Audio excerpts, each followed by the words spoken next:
Hey everyone, how's everybody doing?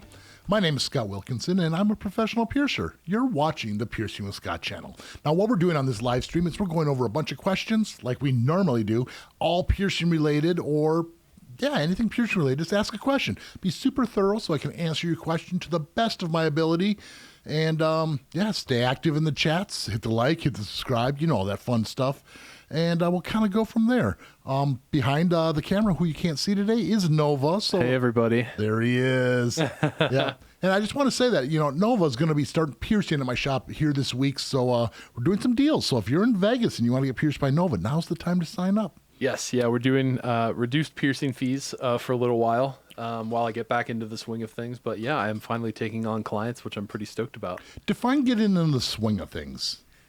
So I went through an apprenticeship and was a piercer for a little while. Couple years, right? Yeah. And I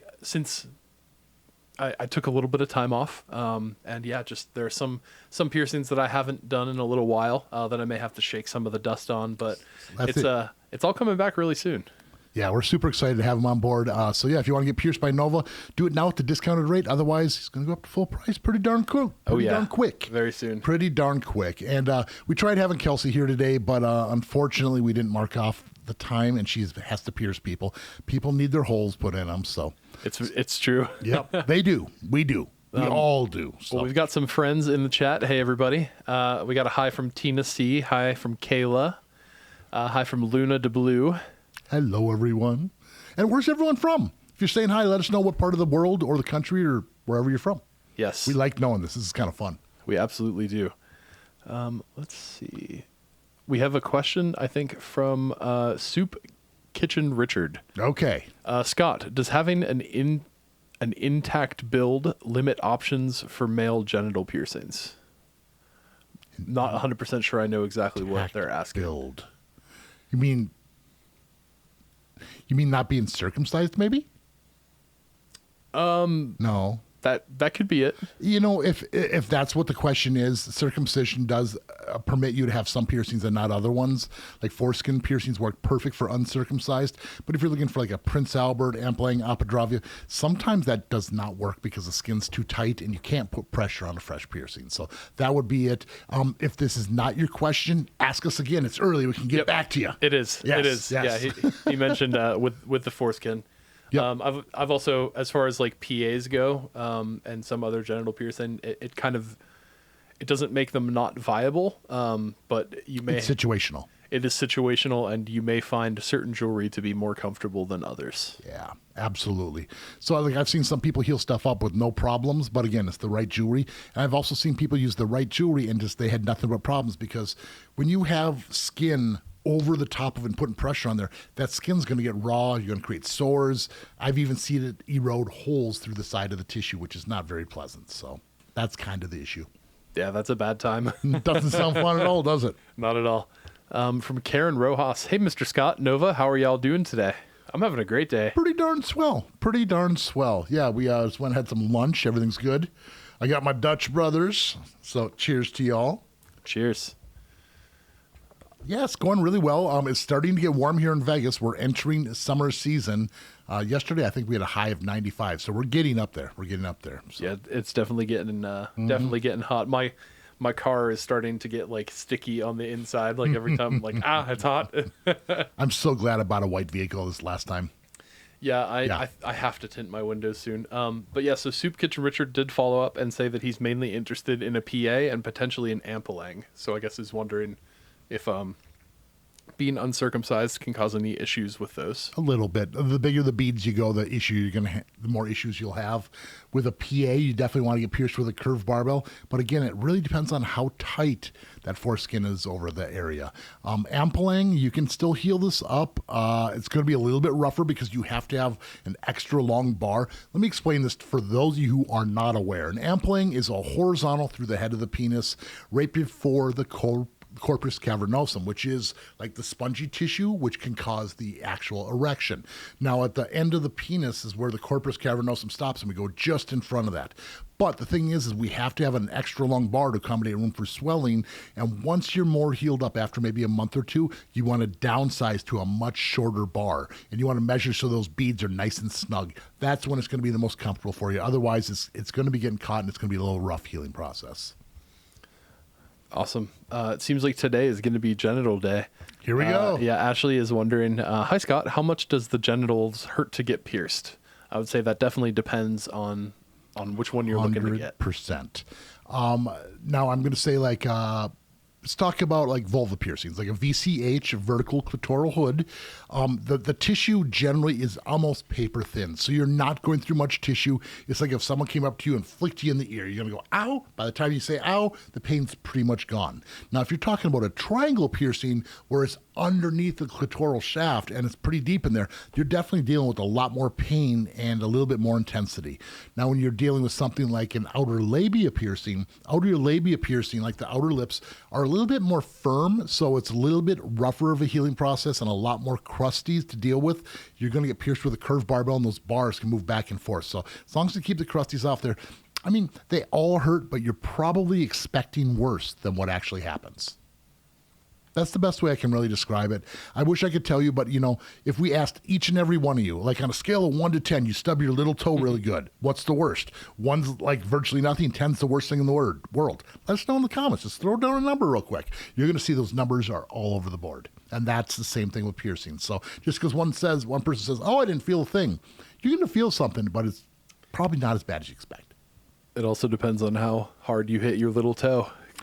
Yeah, I hate that so much. And also depends on the piercer you go to. It's not always just you. If you go to a low-end piercer who's using low, cheap needles, their technique is not very good, it's a slow, rough, it's going to be way worse. So go to a quality piercer. Not especially for genital. For all piercings, why would you go to anyone that doesn't know what they're doing? It doesn't make sense. Go to the best. Agreed. Yep. Agreed. We've got a question from Jax. Hi, Scott. I got my 3rd lobes done, and the piercer said that it would take 6 to 9 months to heal. If it's not cartilage, why would it take so long? Okay.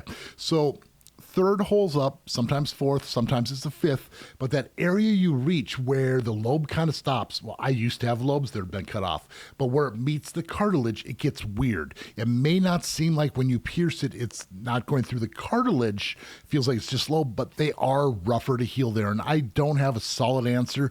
I don't say it's going to take like the 6 to the 9 months, but instead of the 6 to 8 weeks for a normal lobe to heal, I'd say double it. It could be as 3 or 4 months. So that's the way I look at it. But once you hit the cartilage, and if they definitely hit the cartilage, that's when you're looking the 6 months to a year healing process. So there's the weird in-between area, and I wish I knew, but they just don't heal as smooth as regular lobes. The high lobes are a little rougher. It's true. Closer to the cartilage, it makes sense. Pirelli said, hey, what's up, guys? Congrats, Nova. Thanks very much. Hey, Pirelli.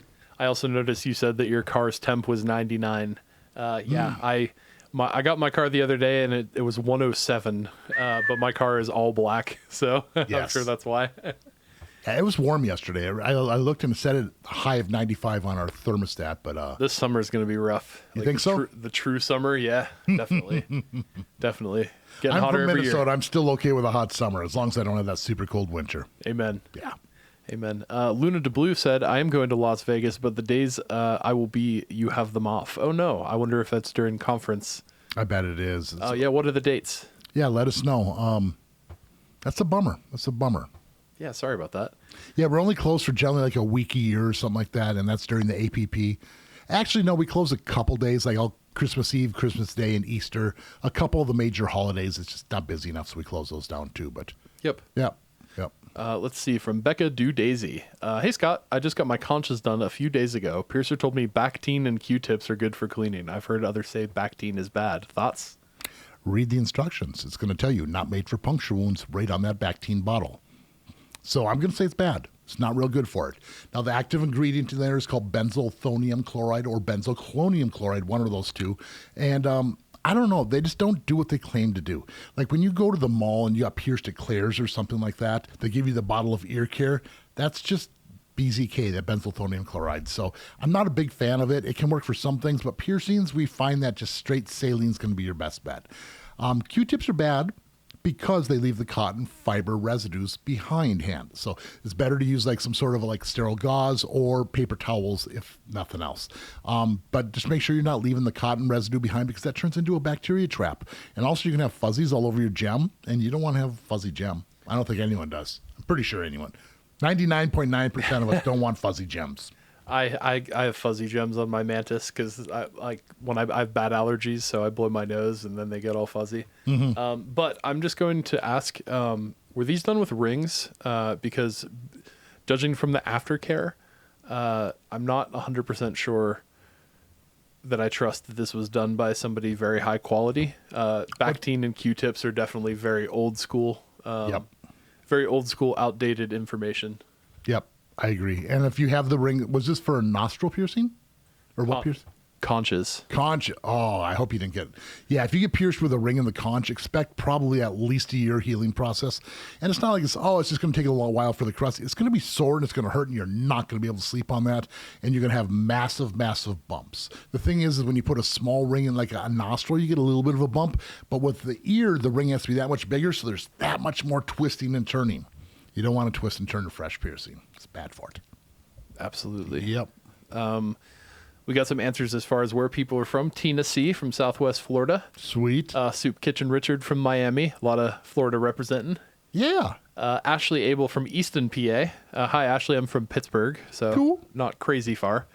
S says hello from Shirley, Cape Cod. Sweet. Love it. Black Jade's here, says hi, Scott and Nova.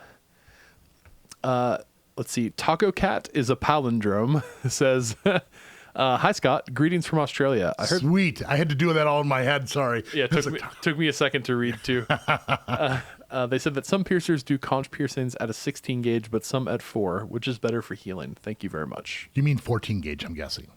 What did I say? 4. Yes, 14 gauge. Sorry. Yes, okay. Some are at 16, some are at 4 gauge. Like, find the 16 gauge piercers. Yeah. Yeah.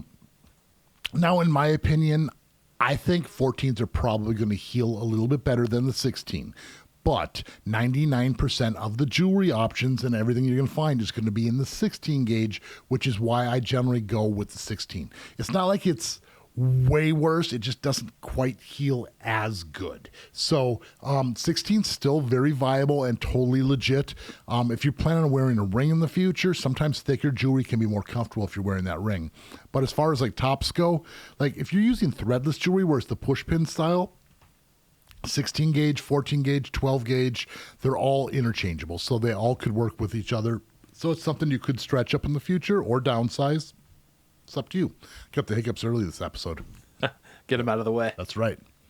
But yeah, it's not necessarily bad. I remember when we first started, when I first started piercing back in the early 90s, I was told we had to do a minimum of 14 gauge and we also had to do a minimum of 5/8 inch barbell, which is a long barbell. But we said you have to have room for swelling. But to be honest with you, I never saw anyone swell up to near that amount. Then I started going, wait a minute, maybe this isn't right. Maybe it's not one size fits all. And then I started downsizing smaller gauges, smaller lengths, and it's worked out much, much better. So the right size jewelry is important. That is important. Yes. And to chime in from the conch, Becca Do Daisy said, no, they were studs, which is good. Definitely want to heal a conch with a straight piece. Mm-hmm. Let's see. That's what we're looking for. Yes. Jack says shout out from St. Louis. St. Louis. Here we go. Cool. Yes. S says, Mr. Scott, are you still doing What Should I Get Pierced? I emailed you, smiley face. There is a long, long list. It's not on the near future, but we're trying to find a way to incorporate it back into the show. As of right now, I'm looking at possibly moving my studio in about 6 months. So that's taken up a lot of my time. I'm still trying to find other piercers to work at the shop so I can kind of focus more on those types of things and more on the YouTube thing. It's really tough trying to find the time to do it. And that's my issue. It's my issue. So I'm not making a promise, but I'm going to really try to do some more in the future, but I'm not sure the plan or how I need to make it happen. But I want to. Sorry, there's not a better answer for you. We're trying. We're trying. We were talking about this earlier. We really were. Yes, we were. Tina C mentioned, she said her conch was originally pierced at a 16 gauge, but stretched to a 14 gauge. Hope to wear a 14 gauge ring in 6 months. Yeah. Cool. Roughly 6 months. I mean, if it was just pierced and the piercer said wait 6 months, that's generally the minimum. You know, if you're piercing sore, irritated, if you get a lot of crusties on there still, wait longer. You know, it's every person heals at a different rate, and everyone's lifestyle is different too. It's true. Mm-hmm. A comment from Sarah Wardle, I think, when we were talking about the PAs and other genital piercings. Yes. I don't think any man wants to damage the family jewels because of a piercing. Define damage. Yeah, that's kind of like that, like adorn/mutilate. You know, are you mutilating your body or are you adorning and decorating it? And it's kind of the same thing. Yep. But you know, sometimes when it comes to like sexuality and things like that, it's people want fancier, different, something more. Sometimes it's for reclaiming body parts. If something bad happened to you and it's like, hey, this is mine again. There's different ways to go to look at it, and it's different for every single person. I wish there was a solid answer, but there isn't on this one. It's like some people don't feel comfortable. Like I feel like, oh, if someone feels they're too small or too big, it can kind of detract or deter away from that, if that makes any sense. It's really hard to say, but yeah, it's different for every single person, and if it makes you feel better, that's the most important thing. Bejeweling the family jewels can be a fun experience. I can't believe you just said that. I love that. From Aaron Finn, will you be at conference this year? Yes, we will. I will be there. Nova will be there. Kelsey will be there. And I've talked to a couple other people too, so there's going to be quite a few of us there. It's a huge the conference we're talking about is the Association of Professional Piercers, and it's coming up in about a month or so, and it's here in Las Vegas, and all the big piercers from around the world, or the piercers that really care, are the ones who show up, and we take classes, we learn from each other, we network, we see the new jewelry, the new fads. If there's new laws and things that are kind of kicked in, we can talk about that. It's a place of knowledge. I love it. Yes, it is. Me too. Yes. It's also kind of like a big family reunion. It really is. It really is. I mean, it's funny because like a lot of you are chiming in saying, hey, I got pierced in this city, or and there's a chance I might know your piercer. You know, I've been going to this conference for over 10 years now. I can't even keep track of how many times I've gone. But it's like, yeah, you see these old friends, and it's just like, I remember like 3 years ago, we sat down and we went to McDonald's together, or we sat down in this class and like you asked all these cool questions, and it's pretty amazing. It really is. Yes, it is. Yeah. That's awesome. I'm a rambling man today. Rambling man. Let's see. Sorry. Hi, Emily. Emily says, hi, Scott and Nova. Hello. Delilah said, just sized my high nostrils to 16 gauge and put a metal bar across. I'm obsessed. Sweet. Very nice. A metal bar across, like one of the Evolution style.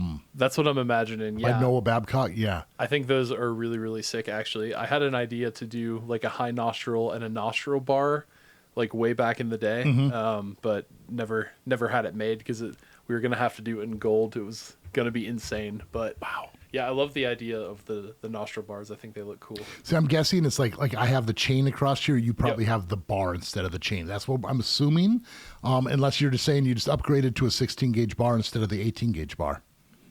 Yep, or you got a nasalang. Yeah, nasalang's all the way through. That's not high nostrils. That's way more intense than high nostrils. Yes, indeed. Yes. Yes, indeed. From Anastasia, hey, Scott and Nova. If a healed piercing can close without jewelry, plus the possibility of getting irritated and infected, is it ever really healed? Yes. Yes, it is. And okay, so basically what happens is when we make a piercing or do a piercing, it makes a crescent incision. So you have this kind of like crescent moon cut. And what happens is we push all that tissue off to the side, and over time, that's why we say it takes 3-6 months, sometimes up to a year to heal, for that fistula or that tube of scar tissue to get thick enough. So you have a tube of scar tissue going from one point of the piercing to the other side. And that's what prevents germs, bacteria, things from getting in there for causing infections. That's why infections are most common within the first month to a couple months you have your piercing, because it's more of an open wound. After it's been several months like that, it's not considered an open wound anymore, but the reason they close is because they shrink. We didn't remove tissue, so you make this incision, push all this off to the side. But when you take jewelry back, it just wants to go back to its natural position. And a lot of times that hole shrinks enough to where we can't fit jewelry in there. If it ever gets irritated, the skin can reattach again. But most of the time, it's just super, super tiny. So I know, like for me, I used to have my belly button pierced, and I don't have jewelry in there anymore. But sometimes you can see a little bit of like you got to clean it out because like that little path, it's almost like you get like a little blackhead in there or something. So, yeah. Awesome. So yeah, it will heal. It will heal. Now, on the other hand, like dermal anchors, that's where I've always really questioned things because, like an eyebrow, I've healed a tube of scar tissue from point A to point B. But when you have a dermal anchor and it's just a single point in, I don't know if the body completely encapsulates that with that fistula or that type of scar tissue. So I feel like those stay more of an open wound, and that's why they're way more problematic and don't last as long. Mm-hmm. That's a Scott theory for you. That would make sense. Do you think that would be the same for like a surface piercing? Not true at all, because there's a point A and point B, and that tube forms around it. And when I take my piercing out, you can still feel that tube of scar tissue in there. But when you take out a dermal anchor, I don't know. It's not the same. It's just not the same. I agree. Maybe some scar tissue forms, but it's not like the same tube. Correct. Interesting. We've got a cool question from Naomi, and we will do our best to answer the second part of this. Okay. But hey, could you still get an anti-tragus piercing if your anti-tragus area is more flat/small? Could you show the smallest/flattest anti-tragus piercing that could be pierced? You're pulling up anti-tragus pictures for us? Yes. Good, good. Already got it. All right. I saw you kind of floating over there on the computer. So, okay, so if you look in the upper right-hand corner, the one that says infinite body piercing, that is maybe it's the upper left-hand corner. Maybe I get my lefts and right different. But anyways, that looks like a perfect anti-tragus to pierce. Now, the one just to the next of it with the fake ring in there that one. That doesn't look like it's quite big enough to pierce unless there's an actual ridge there. The one... So they're all everyone's anatomy is so different. If you look in the middle there, the one that says Mason Miru, that one right there, it doesn't look like there's a big prominent ridge, but there's plenty of tissue to be pierced. The one just to the next to it that says Amazon, that one looks like it's probably going to reject out. I'd be surprised if it looks just too thin. I could be wrong. Now it looks better than you blow it up. 20 gauge, that's not good. You need to go bigger than that. So, that is not an oh wait. Yeah, the bottom one is. Yeah, I'm sorry. That threw me off actually because it's the transverse lobe. I thought that this was one piercing. Yep. That's a weird transverse lobe. It is. Because you would think you normally go through the bottom where there's an actual ridge and you're trying to force it through a straight area. So that probably doesn't have high hopes. I'm really trying to find the smallest possible. That one looks rough. Yeah. See, it just depends on how much of a ridge there is. Just because it doesn't stand up, conch removal, or anti-tragus removal, conch. That's gnarly. BME. Why? John Durante. To each your own. I know John. John's a really cool guy. Here's a small one. Yeah, but again, you can't see how deep it goes on the inside of the conch to see the depth.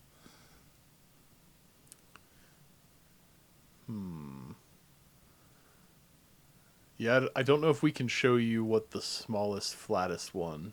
Can you scroll up for a second? Sure. Like I saw my video right there, like that one there says the whole truth anti-track. That is a snug. I was thinking but scroll down. And more, you'll see another one with my icon. No, there's an anti. I got to go look that up, see if we mislabeled that. That'd be embarrassing if we did. I just called it out in front of the whole world here. I don't care. I'll double check it. Okay. So. Let's see. Maybe this one. Again, you can't see the inside, how deep it goes in the conch. So, I'm sorry. I wish we can't find a minimum for you because they're all straight. There we go. Like, go to the one that says Reddit got my anti-tragus. Can you make that one bigger?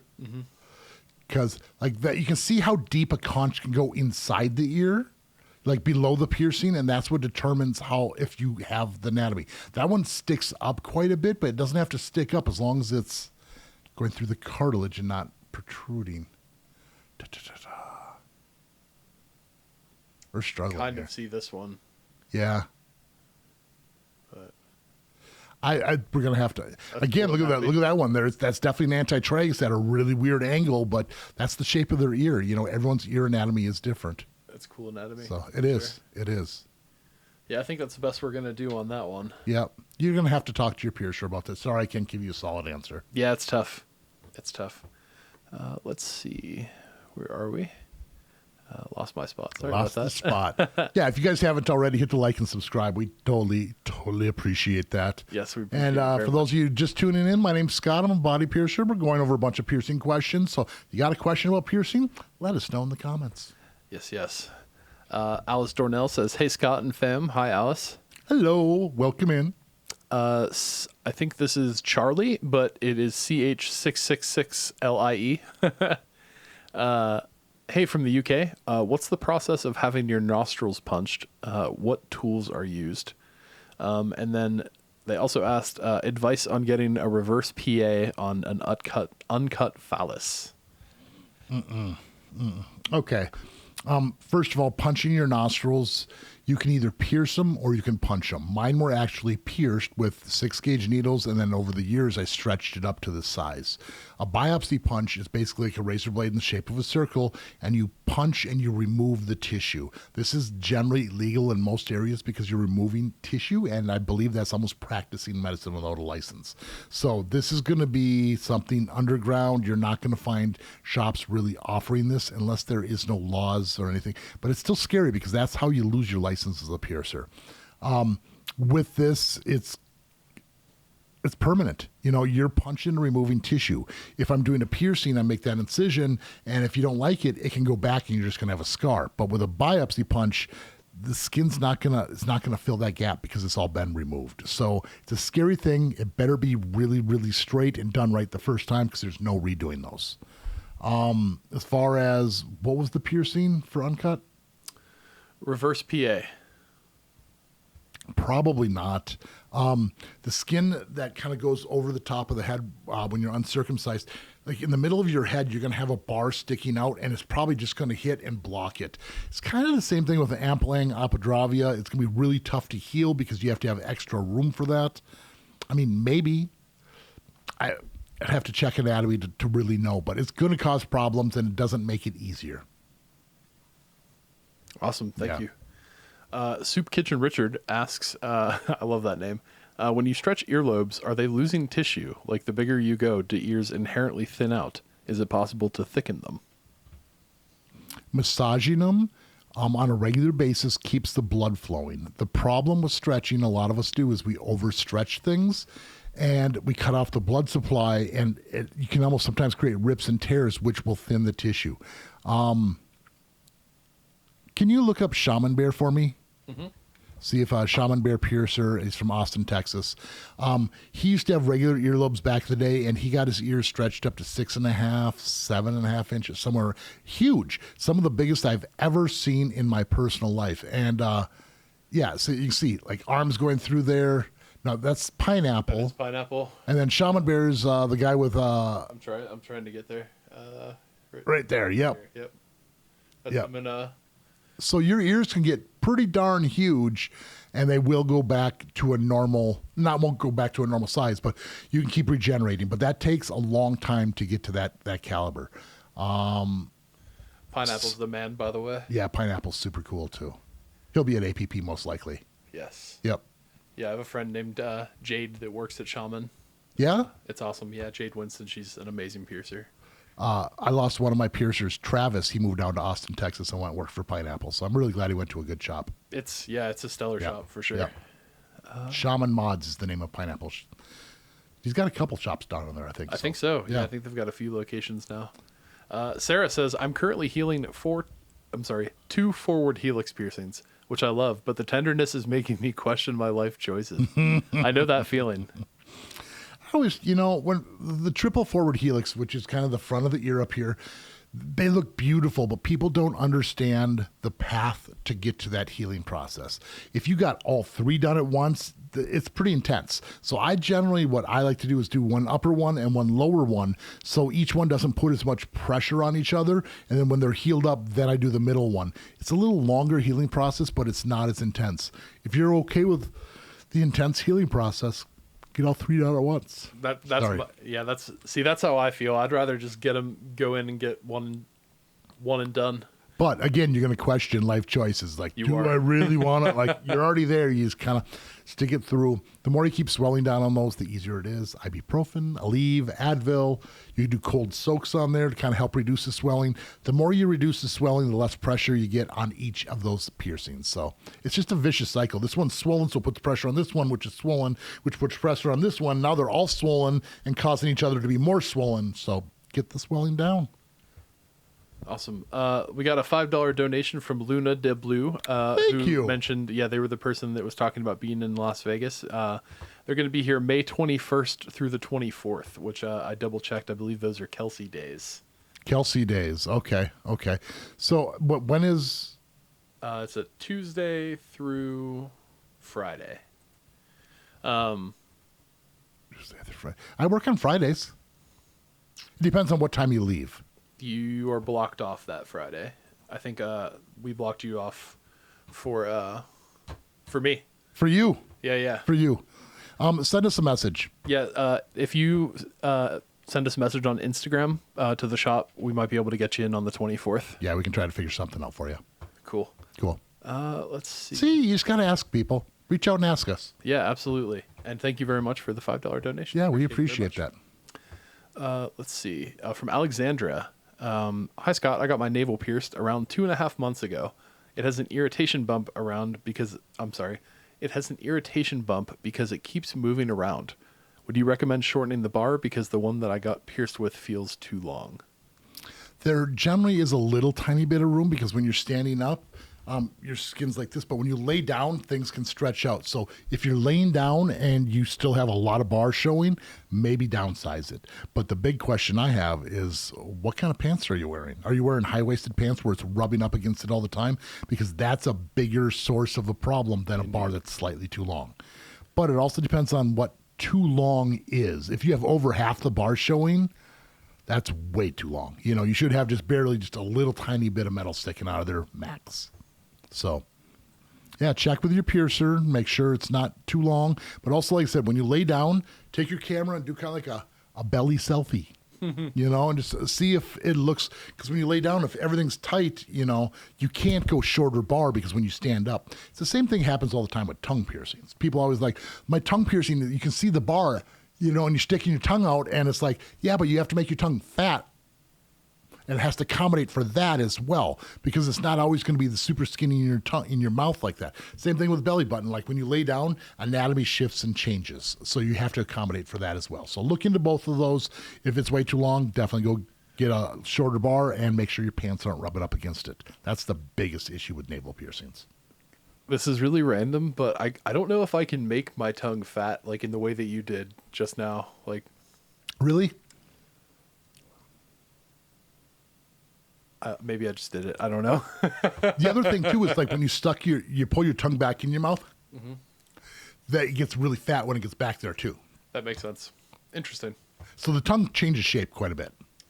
It does. Yeah, I didn't realize. I remember you. I think you showed me on a client actually, and because I was like, oh, don't they need to downsize? And you had them make their tongue fat, and it was flush. I was Yep. Like, woo. Okay. Ooh, yeah, you don't want to downsize. So then the beads get sucked into the tongue, and you have big divots in your tongue. So yeah, don't want that. Yep. Anastasia said, I was pierced by the same person multiple times and was told to use contact solution with antibacterial soap. My piercing is healing well after switching to Neomed. That sounds accurate. Not all piercers continue their education. And some people are like, oh, I go to APP every 5 or 10 years, or they've got, but if you really need to keep up with it. Here in Las Vegas, they say that we legally have to suggest antibacterial soap. So I do suggest cleaning around the area, but I don't suggest getting it inside the piercing because that causes a problem. But you also need to keep the area clean.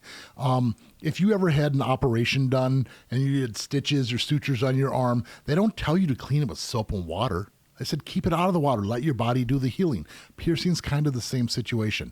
Now, the saline solution, contact solution, you think it's kind of the same thing. It's close, but a lot of times there's a little extra preservatives, sometimes a couple other chemicals in with the contact solution. Now, but the issue, or the thing that we do, let's see if I can show this here. Like this is H2 Ocean here. You see how it comes out? That one's empty. Bummer. Yeah. These have all been sitting here for a while. Did they go bad? There, that's a good mist. I'm really glad I didn't spray the camera. That would have been really bad. But yeah, so it comes out in a nice gentle mist. Everything's contained inside the container, so it's sterile. Now, your contact solution just has a screw on top, so it has, it's not as sterile. That's the same thing we were talking about, this Briotech thing here, saying how some people love it, some people don't. But if it opens up like that, it can't stay sterile because now there's airborne pathogens in there. So that's kind of the difference. And sometimes just less is more, like soap is really, really harsh, putting all these chemicals on there. And it's just like, just get the crusties off there without introducing other pathogens, other germs, and keeping it nice and mellow with the chemicals. Because the chemicals, people don't realize this. This doesn't heal your piercing for you. This prevents problems. Your body does the healing. So if you want to heal it faster, multivitamins, zinc supplements, not introducing germs off, making sure it's not getting irritated. So if you're having ear piercing, not wearing helmets or big earphones that are pressing up against your piercing. These are all the biggest factors which everyone overlooks. Be healthy and don't let your piercing get irritated, and it should heal up pretty nice. Good advice. I've been doing this a while. It's true. From Ursula's Odds and Sods, would you recommend buying jewelry change tools like insertion tapers, tweezers, and pliers, or is it best to see a piercer to change hard-to-reach piercings and trickier jewelry? I'm all for the tools. Like little pliers, like bead holding pliers, things like that. You got to be careful with the bead holding pliers because there's some that have like really sharp claws. And those sharp claws can sometimes rip or tear the area around there and also scratch up your jewelry. So you got to be careful what you're putting on your jewelry so you don't scratch or irritate that or your skin.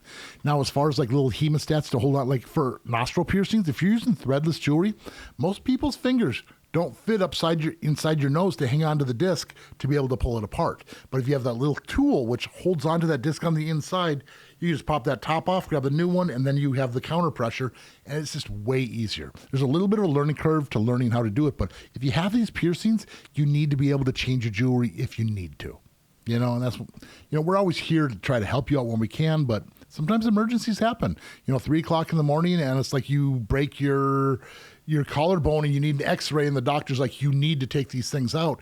It's nice to have those tools to be able to remove them if you need to. And getting the jewelry back in there is really tough. So having that taper, can you show us what a pin taper is? Can you see if that'll show up? Type in piercing pin taper. And this is like a little tool where the jewelry can kind of butt up to the end. It's a nice gradual stretch to go put things in there. If you put the jewelry in, because the jewelry has a straight edge on there, sometimes it just stops. But you see how, looking for a pin taper. Those are threaded ones, like the ones with the tongue there. There you go. Click on that one. So like those are not needles at the top. The bottom one's a needle, but see how there's threads on the end, or it's going to be a pin. The jewelry can attach to that, and it just allows you to go nice and thin up to the same thickness, and then just pull the jewelry in so you don't have to worry about losing the jewelry. The one you were right there, eBay in stock, those are like pin tapers right there. Are those threaded? Those are threaded. They are threaded. Pin, there we go. Body Jewelry Factory. Yeah, those are pin tapers, what you're pointing to right now on Amazon. So, yeah. And the thing is like this is G23 titanium. It's not the optimum metal to be wearing your body, but it's a tool to help you get it in and out, and you're not wearing it, so you're not going to have any problems with the metal. Now, tapers back in the 90s and 2000s, people wore those in their ears as jewelry. And I always thought it's like wearing a hammer as jewelry. It's just, it's a tool. You should use the tool for its purpose and then wear the jewelry. Tapers aren't meant to wear long term. They really aren't. It's true. Yep. Also not meant to stretch with, at least at home. Correct. It's so easy to overdo things, and a proper stretch doesn't hurt. So it's a nice gradual, like you put it in and it should feel a little snug, but if it hurts, you did damage. Yep. We've got a question from John Parr. Hey, I got my lobes pierced a while ago. A cyst formed near one of them during the healing process. Okay. And there's still a hard spot there, like cartilage. Do you think it will interfere if I decide to stretch? Depends on how much scar tissue is there and how old your piercing is. I mean, if it's still only a couple months old, give it some time and that scar tissue will probably dissipate and get a little bit better. If you've had it for years, massage your ears. Take the jewelry out, massage them, and that'll help break down that scar tissue, and then you'll be able to be stretched a lot easier without all that scar tissue in there. But sometimes cysts, bumps, things like that happen, and they will leave a little residual scar tissue behind, but it's not the end of the world.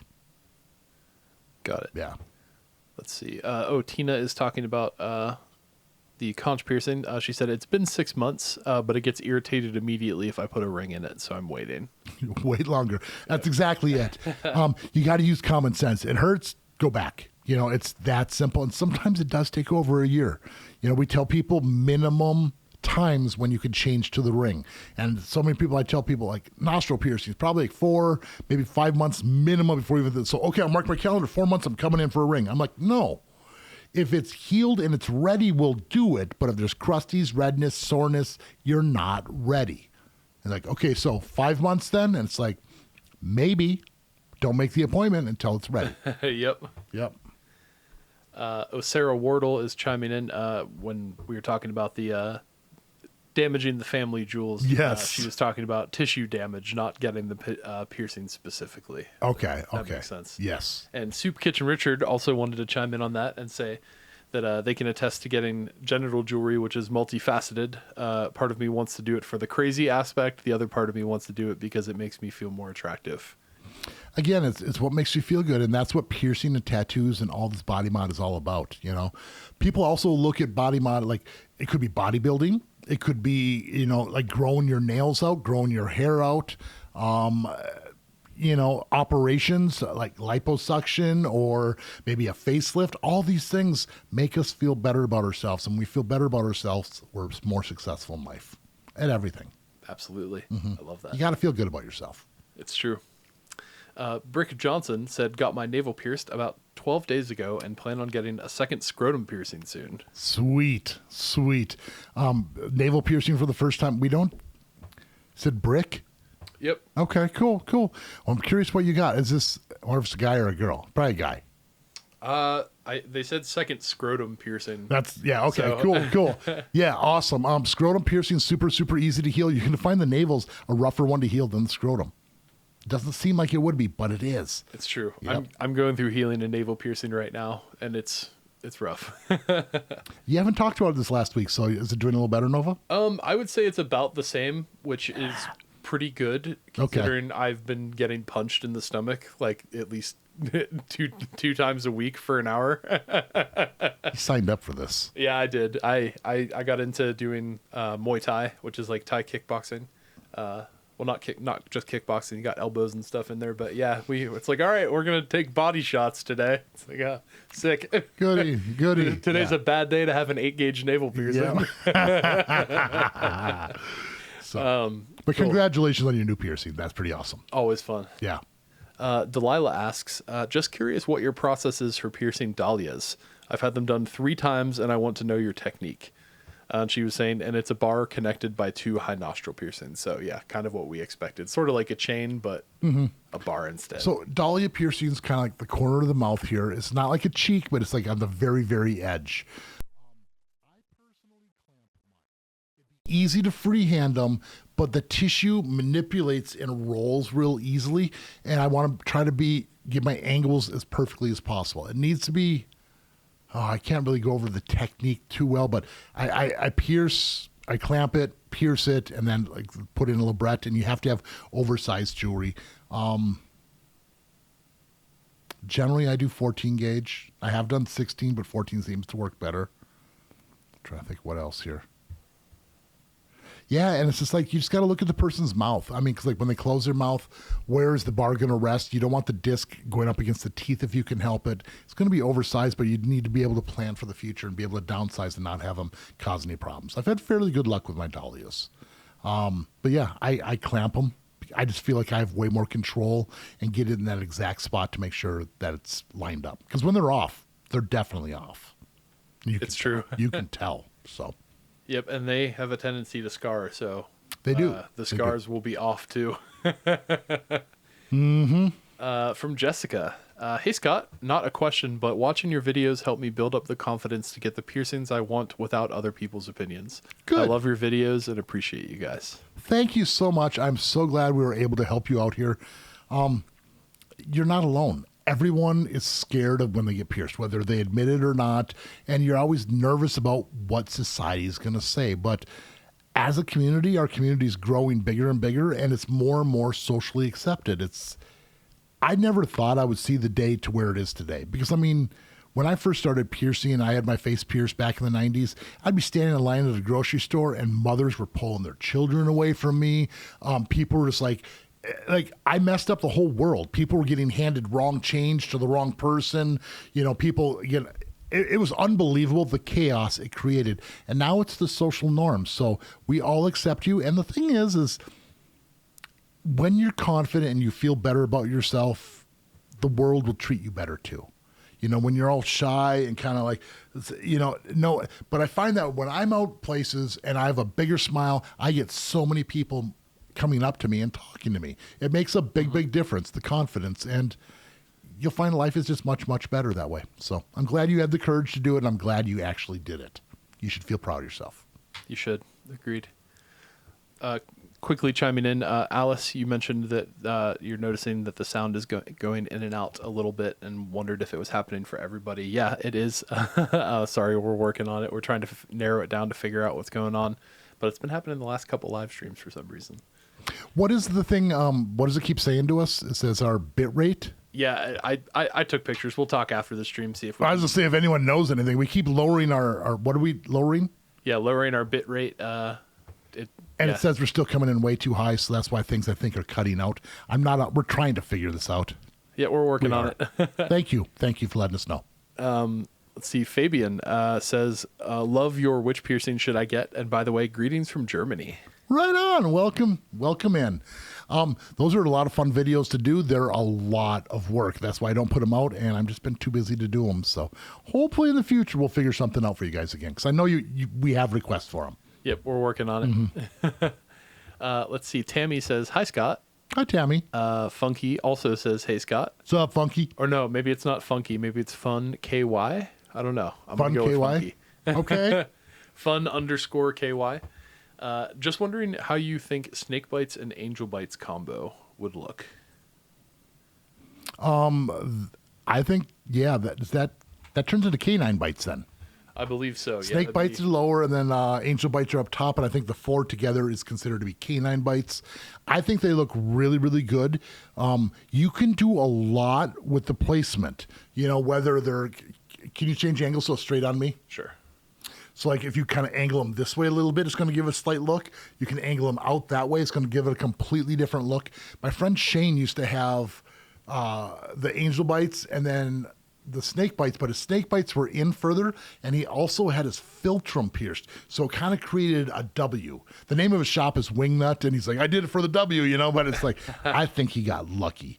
So that's pretty cool, though. But yeah, the angles of those things change everything. So you can play with the angles, play with markers, you know, like, or makeup or whatever at home, and see what you like before you even go in.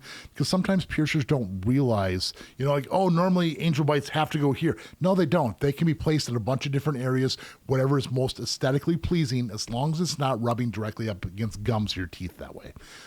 Same thing with snake bites. Like when I had mine done, you can't really see, but they were way out there. But that's how we did them back in the 90s. I got mine done by a master piercer at the Gauntlet back in the day.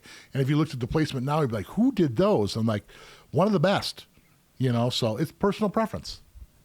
Yes, indeed. Mm-hmm. Yes, indeed. Silently judging you. Every time. Yeah, I hear that. I'm just like, oh, what are you thinking? So I asked a while Sorry. So I asked a while ago about waiting to redo a snug. Since then, I've noticed that the ridge is wider than before. I'm confused. Okay. Sometimes you heal that fistula, which is that tube of scar tissue, and it doesn't necessarily always go away. And if that scar tissue kind of keeps it a little wider, it might just remain that way a little bit. A lot of times the swelling does go back to a lot more closer to normal, but I have seen that before where it's slightly thicker. If you use some sort of a scar tissue remover, that could help. Like Mederma is the one that I like the most. Mederma Extreme Scar Gel, I think, is what they sell on Amazon. But there's other brands as well. It depends on how long it's been out too, but I would say a good 6 months to a year for things to even get close to back to normal, because it does take a while, and massage it. Yep. But you're right. Sometimes they do stay a little thicker, because that's what we say in our disclaimer when you get pierced. Is like, this can permanently change or alter your body. And we're not just saying like, oh, because you have jewelry in there, it's altered. It's like when you take it out, there's scar tissue and things adjust and change to where it needs to be. For example, nipple piercings. Some people who have very inverted nipples will come in and get pierced, and they don't even keep the jewelry in. They just want to get to the point where it's healed because they have that tube of scar tissue. You take the bar out, and instead of the nipple getting sucked back into the breast, it actually stays out now. So it's actually kind of a medical fix, which is pretty darn cool. So. Awesome. Funky was asking if you have any horror stories to do with clitoris piercings. I assume VCH or HCH piercings, not specifically clitoral piercings. Okay, so the horror story here did not happen to me. I was getting trained by Fakir Mushafar in the Fakir Intensives course, and he was talking about it, how he had a friend. Fakir Mushafar said he had a friend who came in and she wanted him to check on her actual clitoris piercing. And when he looked at it, it was black and dying and basically falling off. So she lost all sensitivity forever, and it was a horrible, horrible thing. Now, the actual clitoris a lot of times isn't large enough to support a piercing, because the piercing needle can actually cut off the blood supply, which basically kills it. You know, so I will never, ever, ever, ever do an actual clitoris piercing. Now, I've been piercing 30 years at this point, and I've seen maybe 3 or 4 in my entire lifetime. You know, and I think what had happened is people go into a regular tattoo shop. I'm not dissing tattoo shops, but a lot of tattoo artists are not piercers. And if you go say, hey, I want to get my clit pierced, bam, you actually get your clit pierced. And most of the time it's the VCH, which is the vertical clitoral hood, which is the flap of skin. So you're not actually piercing that part. That's what 99.9% of the people actually have. So if someone says, yeah, I have my clit pierced, probably not. It's probably a VCH or a horizontal hood piercing, which is sideways, where you wear a ring and the ring rests on the clitoris itself. So that's a pretty big horror story, and that scarred me for life. He said he saw it physically with his own eyes, and it just terrified me. So that's the most dangerous thing. Now, as far as other horror stories, I also just want to interject and say that specifically was for a clitoral piercing. Yes, not a hood. VCH, yeah. Not a hood piercing or VCH or HCH. Now, other horror stories, like people have come in and say, yeah, I need my VCH changed. And they come in and I'm looking at the piercing going, well, it's not a VCH. It's not really a labia. It's not really a triangle. So I suppose you can probably name this one because the piercer just found a random flap of skin and pierced you. That's the worst case scenario I've ever really seen. I've seen piercings that have gotten infected, but you take them out, antibiotics, and you're back to normal. So there's not a real big risk as long as you're not piercing the actual clitoris. And there's always a risk with piercing because it's bloodborne pathogens.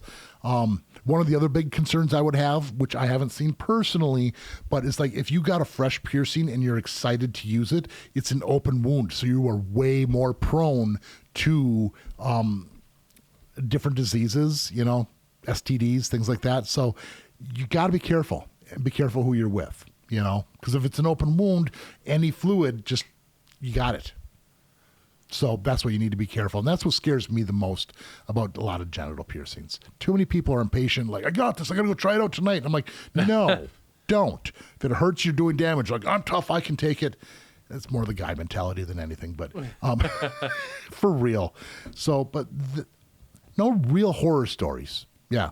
Piercings might look crooked, get in the wrong spot, an occasional infection, but any piercing can get infected. So, yeah, there you go. A little story time for you. I'm sorry if I scarred your brain. Or didn't scar your brain enough. Yeah. Pirelli was mentioned. He said regarding the reverse PA for uncut question. Yes. He said an alternative would probably be a foreskin piercing on the top. Yes. Yes. And he also mentioned you guys were talking about the hidden helixes last time. How long is the discount deal going for? I've actually never done a hidden helix before, but if you would like to be my first, yeah, that'd be fun. How long are we going to do this? Next couple weeks? 2 weeks? 3 weeks? Yeah, I think it's going to be on like 4. I don't think we have like a set schedule. A set schedule. It's just I'm taking clients like on the books, but not on the online appointments. We're just booking via Instagram right now. So it depends on how many piercings he gets. I mean, if he's only doing 1 or 2 a week, it might be several weeks before we're releasing him into the wild, But if he completely books out, it could be fairly quick. Yes, so sooner rather than later. But yeah, if it's a new piercing that Nova hasn't done, we'll definitely give you a deal if you wanted to have him do it, because we all need to learn, and if it's the first time, it's it'll be safe, it'll be fast, but it's just we'll take care of you. Yep, I'm excited. I know exactly how to do them. It's basically just like half of an industrial, right? Yeah, pretty much. It's just a slightly different angle. I mean, it's the same push. It's nothing. Yeah. Nothing crazy. Cool. Gabby, man, I just had to replace a hidden helix the other day that I did a week or two ago because they way overswelled. I was surprised at how much that one did. So we need to make sure we give enough room for swelling. I think I put in on 9/32. I was like, because it was paper thin. I was like, God, I can almost do a 1/4 inch. And they came in and we ended up putting a 3/8 inch bar in there because it was so swollen. I was like, whew. Got it. If you're a piercer, you understand those numbers. That's a big jump. That's really swollen. So what do you think, 5/16 for initial? 5/16 I think is now going to be my absolute minimum. Cool. It doesn't matter how thin it is. With the amount of swelling that person had, it's not worth it. Agreed. Yeah. Cool. Gabby said, Gabby672 says, I'm trying to get my mom to let me get a helix piercing done. I got my nose pierced last year, and is there really much of a difference between nose cartilage and ear cartilage? Yes, there is. Yes, there is. The helix piercing is definitely a way longer healing process. Sometimes the minimum is 6 months to a year. Nostrils, a lot of times they seem healed after a couple months. So there's a big difference. Lifestyle, are you involved with school activities, sports, things like that? Because you said if you're waiting for your mom to give permission, I'm assuming you're under 18. And, some sports, dance, things like that don't allow those piercings to be in. And if you have a year-long healing process, that stops you from being a kid and having fun while you're in school. I mean, you hear it all the time, like say, be as young as long as you can. And helix piercings scare me because it's such a commitment. If you're 16 years old, you're committing 1/16 of your life to heal one piercing up. And when you say it like that, you're like, wow, Yep. So, but, and then once you get older and you get like into a job or something where it's like you're not involved with dance or sports to where you need to take it out, that's kind of the situation. There you go. Yep. I think that's good advice. Let's see. Sorry about my phone beeping there. I got to turn that down. I forgot to. Yeah, turn your phones down, people. Colin Wilson asks, Hi, Scott. I got a conch and a helix on the same ear the other day. Okay. And I've had trouble with the long bars getting snagged in my hair while showering. Any advice healing both of these? Thank you. What is it getting caught on? His hair. And it's a conch and a helix. Okay. You have to have the room for the swelling. If it's only a day old, you're still going to swell quite a bit more. So be patient with it. After a month or so, if it seems like they're still getting caught, then you should downsize. But right now it depends on it. Like, did you get pierced by like me back in the 90s where I put a 5/8 inch bar in you? So it depends on how much is sticking out. If it's ridiculous, talk to your piercer, maybe get a shorter one, but generally you want to give it at least a month before you can think about downsizing. And in the meantime, just be careful. It sounds like you might have curly hair. And if you have that curly hair that's wrapping in there, it's a rougher healing process. It's the price we pay for beauty sometimes. It's true. Yep. It's true. Also, I just want to mention to Luna Diblu, who was going to send us a message on Instagram. I want to be specific. Sorry, I can't talk today. Words are hard. They are hard. I want to specifically mention to message or DM the shop page, which is piercing.vegas, not Piercing with Scott. Yes. And we should be able to get you sorted one of those days. Good call. Thanks for the little correction there. Yeah, absolutely. Let's see. Funky also said, finally, I would like to let you know that it is my life goal to get pierced by you. I have a long way to travel and lots to save up, but you guys are worth it. Sending love from UK, Yorkshire. That is amazing. Yeah, if you ever make it here, I would love to pierce you. The added bonus, we're in Las Vegas. There's a lot of fun things to do here. You come get pierced. You can have some of the best foods in the world, some of the best shows, the best entertainment. I love Las Vegas, and I love living here. And one of the biggest perks of living here is I get to pierce people from all over the world because everyone travels here. When you come into my shop, I actually have a sign up, like a big map of the United States and a map of the entire world. It says, we pierce the whole world. We've got little pins, and people put them in so you can see from all over the world people have been pierced by us. So it'd be super, super fun. And yeah, let me know when you're ready. I'd love to put a hole in you. Yes, indeed. I get to say the strangest things to people. It's true. Yeah. Matthew says, I have a question. My 4-gauge septum is healed and well stabilized, but I got hit in the nose, and now the ring hangs crooked. What can I do? Should I let it close and get it re-pierced? No. You got hit in the nose. Is it recently? Because if you're swollen, it might be hanging a little bit crooked. If it's really sore, you might have created a bump, which could be causing that swelling to kind of go off to one side. Maybe downsize. Try downsizing one size. If you're at 4-gauge, go down to the 6-gauge. That might be loose enough to like take the pressure off there, get rid of a bump or any of the swelling. If it just recently happened, give it some time, because it's probably going to get better with time. But I don't think a fistula can like change shape based on impact, unless it ripped. I guess unless it ripped, but even if it did rip, I feel you would know. Yeah, you would know, and I also I feel like it would just probably heal up back into the same. So yeah. I'm with you, Scott. I think that maybe there's some swelling there. Swelling or a bump, which is kind of pushing it to look crooked, which means once you get rid of the bump, it'll go right back to normal. Yep, but yeah, take your time. If you're not sure, go see your piercer. We love looking up people's nostrils and kind of playing around with someone's nose. It's true. We do. I'm not saying it's... No, we do. Yeah, it's a lot of fun, actually. I would still be. It's one of the perks of my job. Here come the finger. Love it. Jesse James says, hello from New Brunswick, Canada. Hope you guys are doing well. We're doing pretty darn good. Hope you're doing pretty well up there, too. Yes, indeedy. Tiger Cub asks, what's up, Scott? Do you know if ear scalpeling is legal in any part of the U.S.? I doubt it. Most states, I believe, at this point have regulations on body piercing.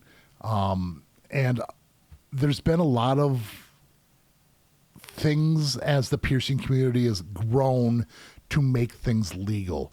Like the clamps we use, like the Pennington 4-steps. I know we had to like take the little sharp edges off, not the sharp edges, but the little teeth that go click, click, click to kind of clamp things down. Now that those have been removed, now it's been modified for piercing use, and now it's a piercing tool, not a medical tool. The piercing needles have been evolved to, the tri-bevel and the cutting of the hub. So now it's a piercing needle. It's not a medical tool. Using a scalpel is using a scalpel, and I'm not sure where the line gets crossed into practicing medicine, but I'm pretty darn sure it's illegal everywhere. The loophole is some places have laws saying it is illegal. Some places don't have any laws saying anything, and that's where it gets kind of gray and shady because they can still come after you. It's like, just because it doesn't say you can't do it doesn't mean you can. So there you go. Yeah, I'm leaning towards it's probably illegal most everywhere. Yeah, I think you're right on that one. Sorry. Yeah, unfortunately. Taco Cat is a palindrome, asks, I know you recommend flipping the circular barbell into the nose for better healing during the septum piercing. would that change the shape of the fistula so that when it's healed, the ring won't hang right? I don't believe so. And that's why I say it will actually work. The septum itself is pretty paper thin. It's not very thick. Now, if you had your septum pierced and it hurt really bad because they hit all the cartilage above it and below it is much, much thicker, and that would change the shape. But if you actually hit the actual septum, it's paper thin and you can flip it up and down and it never ever hurts. So it shouldn't change the shape of the actual fistula. I understand what you're saying though. Like for a doth piercing, I don't pierce with curved barbells because if it curves in, you heal it at the wrong complete angle and you can't put a ring in there without causing massive, massive irritation. Yep. I have never, ever, ever seen that with a septum piercing that was pierced properly. Now, if it's too high up or too low through all the thick cartilage, yes, that will affect it. And then also it kind of depends on the ring size. I mean, if you got pierced really, really low on your septum and you had a 1/4 inch ring, you're going to have a lot of curve going through there. Generally, if you have at least 2/3 of the ring or more showing, there's not that much curvature through the actual piercing site. So that's kind of how that works. The septum's one of the thinnest spots in the body that you can actually get pierced. So. Awesome. Did I word that right? Yeah, I think you nailed it. Okay, thank you. I think you nailed it. Sometimes I need to double check. Sometimes I'm just like, I just talk. I'm like, that made sense in my head, but did it make sense to you guys? I think it made sense. Good. But feel free to chime in if it didn't. Great question. I think that's one of the big arguments out there is like, you don't want to change the shape of that fistula, but I think it's going to heal straight. As a straight tube because there's such little amount of tissue actually pierced. Yeah, I would agree with you. Like you say, it's so thin that there isn't a whole lot of tissue to change. Yep. From Bodhisattva 3. Hey Scott, how are you? What length and piercing gauge do you recommend for a traditional tongue piercing? Okay, so generally, most of the time I use a 3/4 of an inch barbell, which is the length, and I like to use 5mm beads because I don't want anything too small of a bead because they could get sucked in and kind of create a little bit of a dimple. I have pierced as short as 11/16 before, but it's a lot tougher to find that barbell in that size, and 3/4, I don't think that a little extra more actually hurts. Some people have come in and I've actually had to pierce them with like a 7/8 or even up to a 1 inch before. 1 inch, extremely rare. 7/8 once every 4 or 5 months maybe. So most of the time 3/4 of an inch. Now I think 12 gauge is better than 14. And like we were talking earlier with the whole conch situation, 16 or 14, which one's better? Jewelry comes in 16 gauge for conches. For tongues, they always come in 14. If you go to any store, everyone always sells 14 5/8 inch barbells as the tongue normal size. A lot of people do wear that size. The thicker post is going to less of that bump on your tongue. A lot of times if you have your tongue pierced, you can see that little flap of skin right in front of it or behind your piercing. And that's where we make the crescent incision and push it off to the side, and that's what creates that flap. At a larger size, like a 12 gauge, you're less likely to have that and less chance of it ripping and tearing during the healing process too. But not many people carry the 12 gauge, and a lot of people are afraid of sizes. That's one thing I found out. Like, because if most of society knows that you get pierced your tongue at a 14 and they come to me and like, whoa, Scott's doing a 12. And I'm like, trust me, it's better. Trust kind of goes out the window. So unfortunately, society deemed that 14 is the more common, but I personally think 12 is a little bit better. Not a ton, but a little bit. I agree. Yep. Yeah, I also like nipples and bridge piercings at 12s. Bridge for sure. That one I cannot say enough. Like every time I've done a larger bridge, they seem to heal much, much quicker. For those of you who are doing like 16 gauge bridge piercings, like, the bumps and the irritation, they just don't heal. A minimum 14, preferably a 12. And then nipple piercings, kind of depends on the anatomy of the body. Sometimes if a guy comes in with a very underdeveloped nipple, like putting a 12 gauge in there feels like he might cut off the nipple. That's true too. So you got to be careful. We don't want to cut off nipples. Indeed. Speak for yourself. Hey, I got a little story here. There's a guy in town here, not a very good piercer. You'll understand by this story. And this one guy came into our shop and was like, yeah, I went to this one place and he pierced my nipple And he basically just cut my nipple off because I think he tried piercing it too big. So it was like barely like flapping there, like literally cut the nipple where it's barely on. And the dude super glued it back on the spot. Whoa. True story. Insane. Do your homework, people. Go to the right place. Vegas That's a piercing. true story. Vegas piercing. Terrible. Terrible. If the city would only enforce these laws. I'm going to talk to the city this week. It's true. Yeah, on the 30th. Yep. So. Let's see. Sorry, that story popped in my head. I'm not mentioning any names, but. Yeah, no, it's wild. It's wild, some of the stuff that you've seen out here. And in the 2 years that I've been here, it's been pretty wild. The part I didn't say about the story, I was like, didn't you read any reviews before you went? He's like, yeah, but I didn't think they could be that bad. Kind of what you deserved, It's like, yeah. That's wild. It's like, he only has 1-star reviews. I'm sure it's fine. There's no way that's real. No one can have that low of rating. He earned it. Apparently. Yep. Alexandra Spielman chiming in about the high-waisted pants on navel piercings. She said she does stay away from those. She thinks she's having trouble with it because she bends over a lot at work. Yeah. I've seen a lot of people work in warehouses, like you have boxes hitting it. If you're a cook, leaning up against counters, is that right at that right height? There's so many factors. You just got to look at it. And sometimes when your belly button's pierced, if it's pierced at that angle where if you bend over and the jewelry's being pushed or moved, it's real tough to heal. So sometimes it's better to go with more of the floating navel if it's kind of being bent right at that spot. But it depends on your anatomy. It's really hard to determine what's the best floating versus regular. It's true. Yeah. Silently Judging You is talking about the contact solution. Yes. They said that it used to come in a dropper, but still wouldn't want that in a wound. Amen. Yes. I mean, it's close. It's saline, but there's other chemicals, and it's not as clean as it should be. And why isn't it sterile? It's going in your eyes. That's a good question.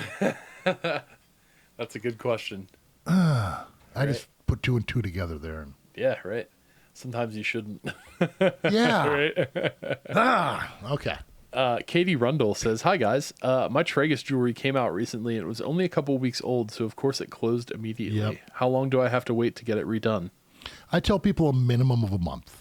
The more you get rid of that scar tissue and the redness, the better off you're going to be.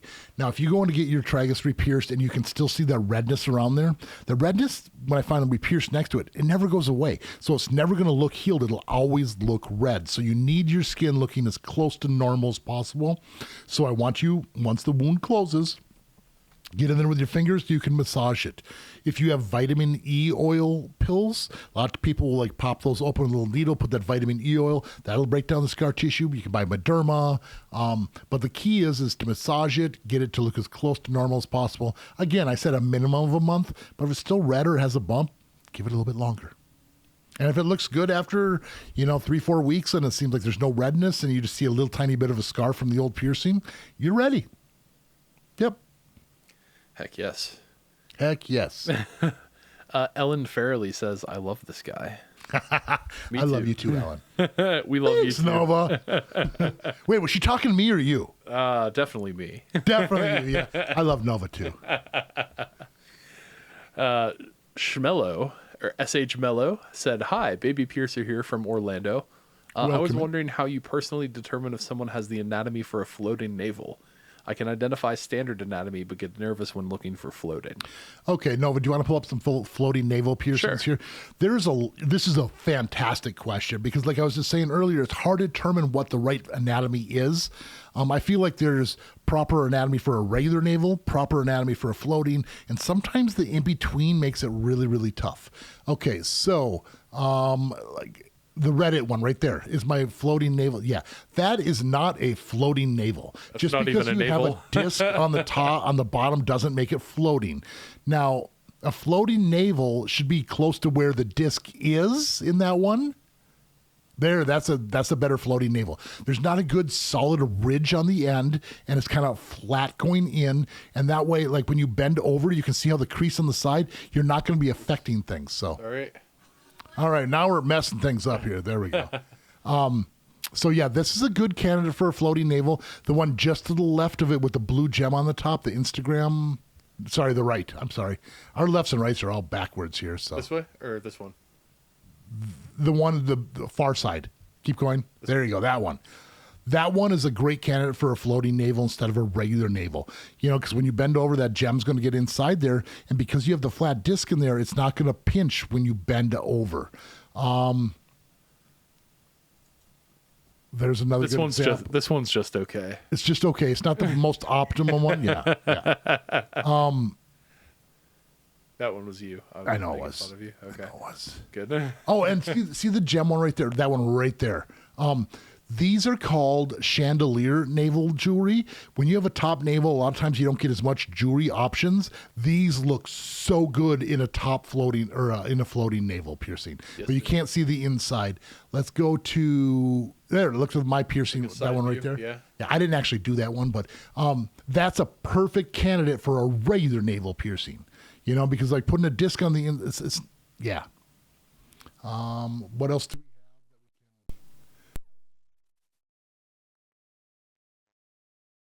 we have? Oh, okay. We're back. Man, that fresh double floating one is deep. This one? No, lower. This one. Yeah, that one. That one's buried. That's way too deep, I think. You can see the old scar from the regular piercing they used to have. The problem they had with that is that it wasn't pierced deep enough on the inside. I'm guessing. Hold on, I think you may need to repeat that. Sorry. Lost dollar. Okay. Sorry, guys, about the sound here. Apparently, changing what we did didn't work that well. Okay, I think we're good. Can you go back to that one picture? Yep. Do you know where it was? This one? The deep one. Yeah, the deep one. So because I can see the scar on the lower navel down there, I'm guessing they took their other piercing out, maybe because of an operation. But I can also tell that the piercing was way too shallow on the inside. That's a normal navel piercing, but those other ones on the side are way too deep. They should be half that depth. Scroll over to the flicker one, fresh floating navel piercing with the hairy belly. You shrink and then everything changes. It goes so weird. There it is. A flicker to go to the middle. Oh, there we go. There we go. Yeah, so honestly, that's not a good floating navel. That should have been a regular navel piercing, in my opinion. You know, because there's a good solid ridge. It's not like you get a pick. I'd rather have a floating over a regular navel. It's like you got to find the one that works best for you. Yep. And it does look a little off-centered, too. Me being picky.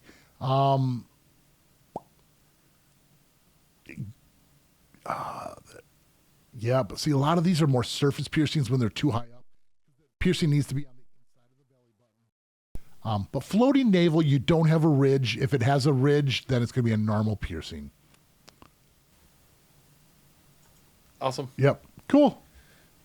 So hopefully that kind of helps you out. And again, like a ridge is like this. This is a nice solid ridge to pierce on my hand. You can see that? But if I were to pierce there's no ridge here. Sorry, hold on a second. There we go. We're back. Okay.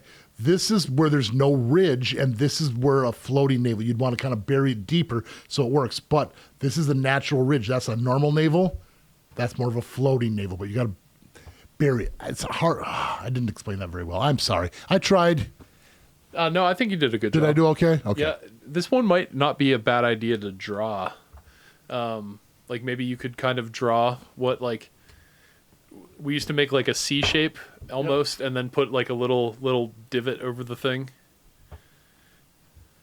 Or not divot, but yeah, I think you know what I'm talking about. I'm drawing here.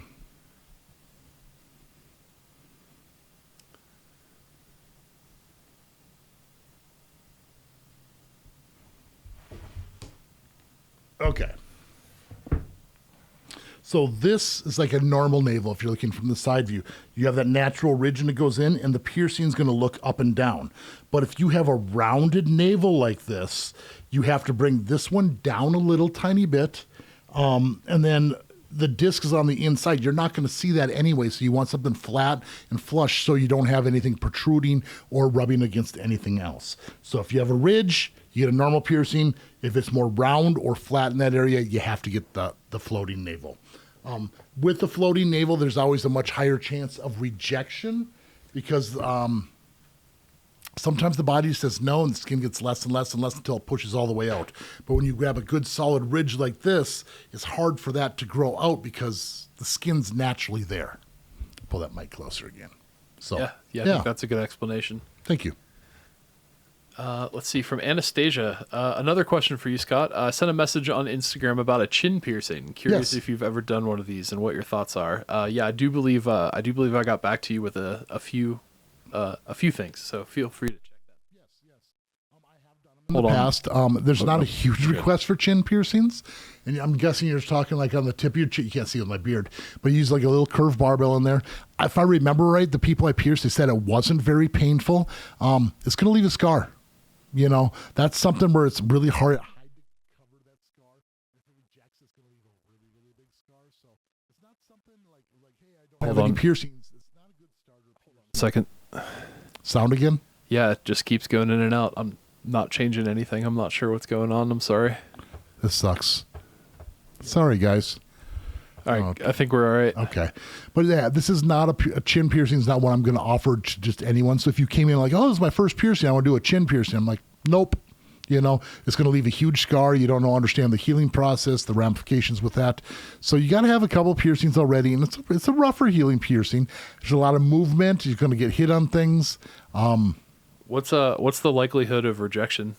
It depends on your anatomy. Yeah. Some people have a really bony chin. Some people, like myself, have more than enough tissue to pierce and not worry about it, you know, being pushed out by the bone. So it depends on the shape, how you want the thing to look.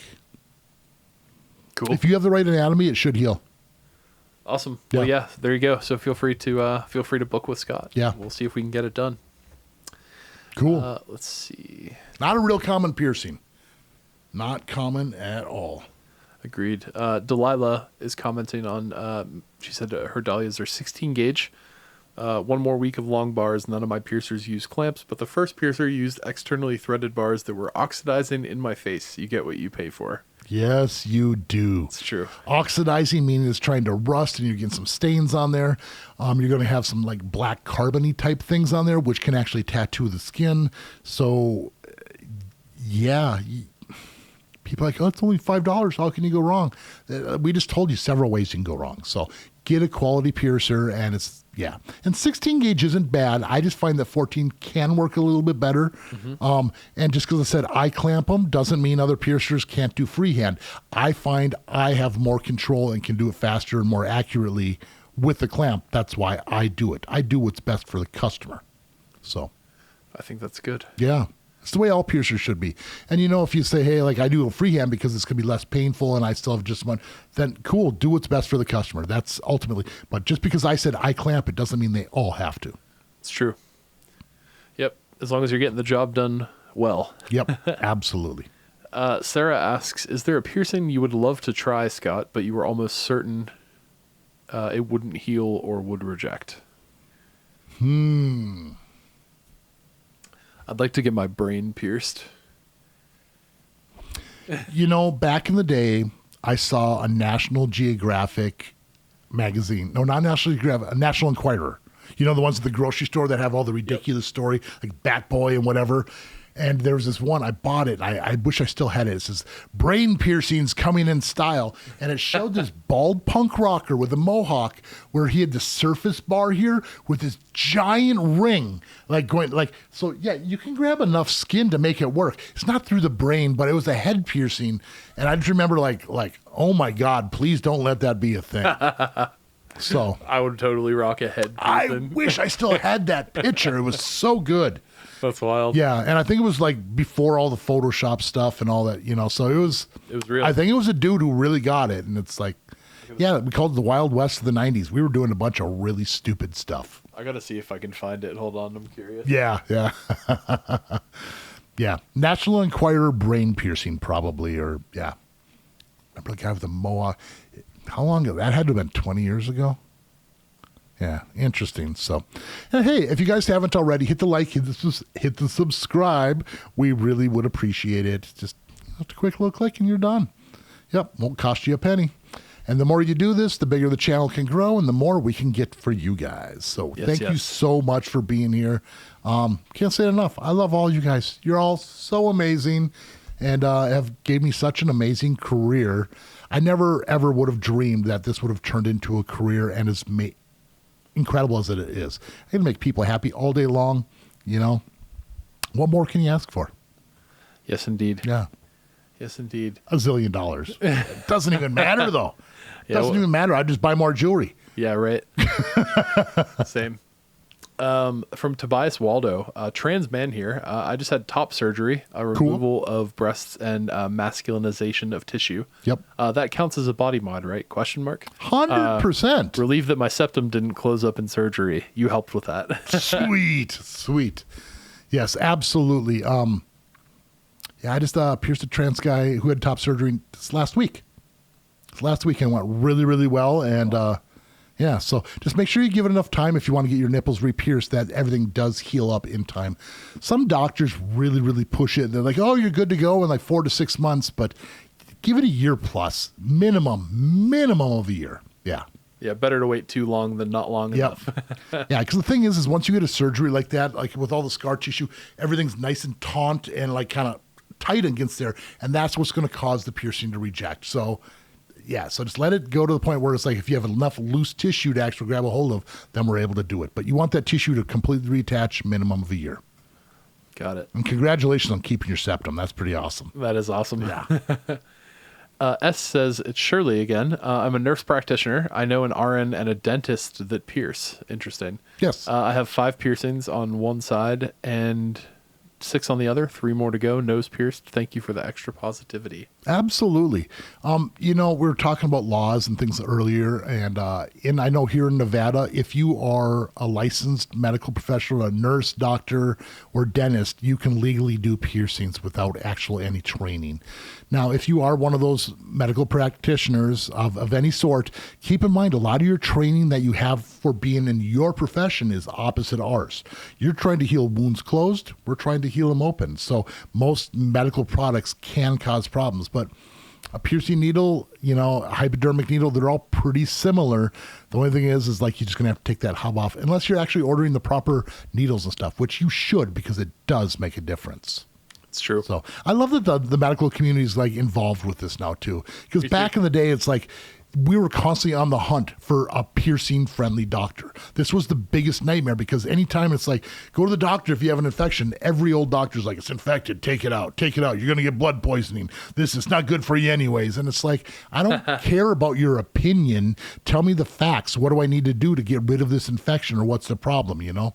And nowadays, as time's gone on, it's like we have so many piercing-friendly doctors and nurses that are actually doing piercings. So there you go. Kind of cool. Awesome. Yeah, it is rad. Yeah. Silently Judging You says, since you keep mentioning the name, the joke is that I don't judge silently. That's good to know. And that the snug has been out since last summer. So yeah, if I would say that's probably most likely scar tissue. Yep. So if you want to get it re-pierced, you can totally get it re-pierced. If you haven't used any sort of Mederma scar tissue remover, I mean, it could help a little bit, but sometimes at this point, it's probably not going to get a lot better. Maybe a little bit, but not a lot. Funky says, my piercer is brilliant. He takes a good 30 minutes on placement and uses all sorts of tools to measure. Planning on Angels tomorrow, which will take me to 24 piercings at 19. Good. You know what? I cannot attest that your piercer is brilliant, but your piercer does care, and that's the most important factor. Mm-hmm. You know, people don't. It's like just let's throw some dots on there, and so many people just look at us piercers and go, "I trust you. It's in the right spot." I'm like, no, I need you to look because if you're not happy, and we have different ideas what center is. You know, like doing philtrum piercings. Philtrum piercings can be a pain in the butt to mark because your teeth, the center gap, your teeth might not be centered to your upper lip, and your nose could be slightly off-centered, or your lip, you know. So you got the whole picture, and I tell people, if you need me to put 100 dots on you, I'll put 100 dots on you until we are happy. I'm not going until we're happy. So I'm glad you have a good piercer. It's borderline brilliant, though. I mean, they should use tools, and that's what I do too. Like I have like little toothpicks, and I use gentian violet to do the marking, and I'll use that same toothpick, and I'll like put a mark later on, this far from the ear over, and some people use rulers, some people use calipers. I just kind of mark on the piece of wood so I don't have to get confused by numbers and all that. It's one size. Like, nope, it's a little long, and it's easy to fix, and there's a lot of reference things, and the longer you pierce, the more you see these things. It's just because, from your face forward on each nostril doesn't mean it's going to be in the right spot, because one side could be slightly longer than the other, and then your piercings look crooked. So, yeah, I'm glad you have a great piercer that cares. Yep. Oh, Luna mentioned again, gave us $2. Thank you very much, Luna. Thank you. Said that I can't make an appointment. I leave at 11 a.m. I would still say send the shop page a message, and we'll see if we can make something happen for you. Yeah. We might be able to get you in the day early. I'll work around it. See what we can do. Yep. So just send us a message on Instagram, and we'll talk it through. Yep. All right. Let's see. Where are we? I do want to pierce you if I can. Yes. Indeed. Charles Kim asks, can I get lip piercings if I frequently get chapped lips? Yes, it kind of depends. Is it like eczema type thing, or why are your lips getting chapped? Are you working around chemicals? Is it in the factory? Something like that. That could be a factor. If it's an allergy thing, find the season where you don't get the chapped lips the most. So if winter's the best time or summer, get it pierced at that time so you don't have to apply chapstick or all the different balms, which can cause more problems. Once you're healed up, it's not as big of a deal.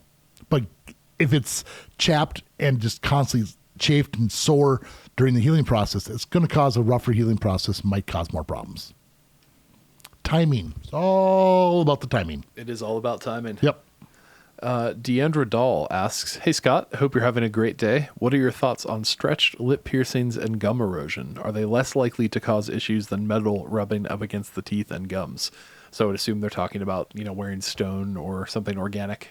No, the risk goes through the roof. I had a friend back in the day, I think he used to work at Body Graphics. His name was John, and he had a 1.25 inch plug in his bottom lip, which was pretty darn big.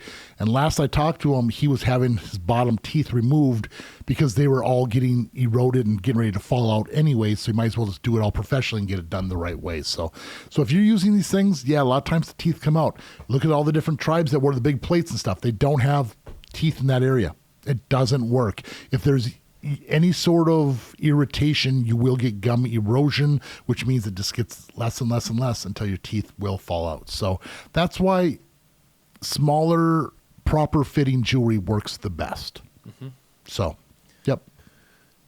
Let's see. I don't have huge lip plate. At one point, I had 6-gauge rings in my side lips, I think. Cool. But they were captive bead rings, so I don't know what the plugs would have been like. So, but yeah, I had to get rid of them because I couldn't stop playing with them.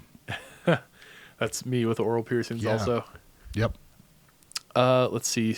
I'm going to do my best with this name. Sunny Min Hyuk asks, hey, Scott, I'm a huge fan. I only have 5 piercings at the moment, 2 lobes per ear and 1 helix. And I'm looking for more. Any suggestions for deciding where else to get pierced? My personal favorite piercings on my body are my nipples. I suggest it to just about everyone who's at least of age. It's super important right there. But yeah, nipple piercings are great. What they say, they have lobes and helix? Yep. 2 lobes per ear and 1 helix piercing. Nostril piercings are always cool. Yep. Septum piercings are great. Conch piercing is usually conch piercing, yeah, is another go-to as far as like cartilage piercings. So yeah, there's a lot of things you could do. It's just what does life allow you? Can you have facial piercings? If you can't, then don't do a nostril. Maybe do a septum where you could tuck it up and hide it. Nipple piercings are great as long as your environment, if you're working in a factory and things are constantly hitting your chest, it might not be the best idea for you, but there's a couple suggestions for you. Yes, indeed. Yeah. Sarah says, I got my anti-tragus pierced after watching your video about them. Cool. Congratulations. How bad was it? We always talk about the anti-tragus like being thick and dense, and recently the more people I pierce the anti-tragus, they're like, it's not as bad as I thought it was going to be. So, you know what? Now that I think about it, I don't know if I've ever had my anti-tragus pierced either. Let me do it. Okay. I've never done one. So cool. I don't have any of that earlobe stuff to get in the way either. So that's true. Easy peasy. Let's see. Craig L says, "Hi Scott. Just want to say thanks for my 3 new piercings. Can't wait for my next ones." Absolutely. Thanks for being here and coming into the shop. It's pretty rad. We do appreciate it. Yes. Absent Mind says, "Okay, so I just had my ears stretched by a piercer I trust from 8 gauge to 6 gauge, and it stung a good amount. But my piercer said since there wasn't much resistance, it's fine. Is that right?" Kind of. For the most part, it generally doesn't hurt. Is this my client? Because I feel like I just did. No, I went from 6 to 4. That's what we did. Yeah, and it was the same situation where like there wasn't resistance, but I could see that she was a little bit struggling with it. And then she's like, I don't know. And then I was like, you're there. It's there, And she said it did all right afterwards. And the weird thing is, too, is like the taper sometimes hurts more than the actual jewelry. There is some sort of a weird psychological thing where once you get the jewelry in there, it does feel a little bit better. But it's going to be tight and a little snug. Just don't rip. Yep. Awesome. And, every piercer is different as far as stretching goes. I am a very slow stretcher. What I mean by that is like if I have a taper here and I'm stretching your ear, I'm going nice and slow, and I'm watching the front and the back. And as soon as I see the tissue start turning a little bit white, I look at the reaction. And if it starts getting tight, you see people, it's like I stop right there. And we just kind of hold it at that position, and we talk for like 2 or 3 minutes. And then they'll be like, do you feel anything now? I'm like, no, everything relaxed. And then we were able to go just a little tiny bit more. And sometimes I have to stop right there. And it's like, okay, cool, let's hold this for a couple more minutes. So people are always wondering, like, why do you need a half hour to stretch your ears? And it's like, because sometimes it takes a little bit. You never know when people are ready, and you can't force it. There are piercers out there that be like, okay, ready? Here we go. And they jam it. And like, if you weren't ready, you ripped, you tore, it's going to hurt so bad and sting. And then it makes it tougher for the future stretches. So go to a gentle piercer. And if you're a piercer who stretches, slow it down. There's no rush here. And, if you can't get it this week, tell them to come back in 2 weeks or so. Yep. And just, it's timing. If it's not ready, it's not ready, and don't force it to happen. And don't be the commission piercer like, well, if I don't get this jewelry in, I'm not getting money. You want customers. If you keep ripping and tearing, you're not going to have repeat customers, and that hurts the business overall. So keep your customers happy and be gentle. That's great advice. Yes. Lifetime client value, right? Absolutely. I want customers for life. Agreed. Bruh, you for real asks, "Hi guys, I've been wanting to get my nipples pierced for months now, but I always sleep on my stomach. Would I have to relearn how to sleep in a different position? Also worried I might roll over." You should be fine. You can kind of sleep on nipple piercings a little easier than you can with ear piercings. Ear piercings, the jewelry's going to twist and contort. With a nipple piercing, it's flat up against your chest, so if you sleep on it, it's almost like pressing on a bruise where it's a little bit irritating, but it shouldn't be twisting and contorting. So if you were pierced with rings, that's going to twist and contort, and you wouldn't want to sleep on, and that will mess things up. But it's really not that bad. You should be fine. And honestly, they're going to be pretty sensitive, and you're not going to want to sleep on them. So if you roll over and be like, and pretty soon you'll get in the habit of not doing that. So you should be fine. What do you think, Nova? Yeah, I agree. I would say you're probably going to be okay. I feel like really when it comes to nipple jewelry, the issue isn't as much like left to right for me as it is up and down. And especially, this is a big one. Be careful with tank tops. Because the loose gap here. That's what happens. What happens to me sometimes is like if it's colder out, I'll usually sleep in a tank top. And by the end of the night, like my titties are out, and I've had the bar get caught on like one of the straps of the tank top, and that sucks. But generally, I think you should be okay. Yeah, it's kind of the same thing with navel piercings. You're going to be sleeping on a little bit, and people still heal those up. It's just when it gets caught and yanked and twisted and contorted is when we have the problem. And no one wants a twisted or contorted fresh nipple piercing. That sounds horrible. Yes, indeed. Yes, it does. Oh, I got a story about that. Hit us. So I went to school in Red Wing, Minnesota for like music, like electronic music technology, fixing keyboards and amps. And that's when I learned about piercing and became the body piercer. And once I dropped out, full-time body piercer. But anyways, there's this guy who was in my campus. Pretty crazy. We called him Rollerblade Ken. Okay. Rollerblade Ken used to love to get on these rollerblades in the 90s, early 90s, with no brakes on there. He was a Marine, so he was a big dude. And I don't condone this, but the dude loved huffing gasoline. Okay, so God! All of a sudden it's just like you're like, where'd Ken go? And you see Ken pop up and like, and he's rolling down this hill. And I remember getting out of my car and stopping Ken because his arms went out like this to stop himself, all high on gas, huffing, and like bam, right on fresh nipple piercings. And it was just, yeah. So Rollerblade Ken. Oh my God, I'll never forget that guy. That's awesome, actually. I love that you're just like, yeah, he liked to huff gas. He did. It's like, where'd Ken go? And it was like, dude. Yeah.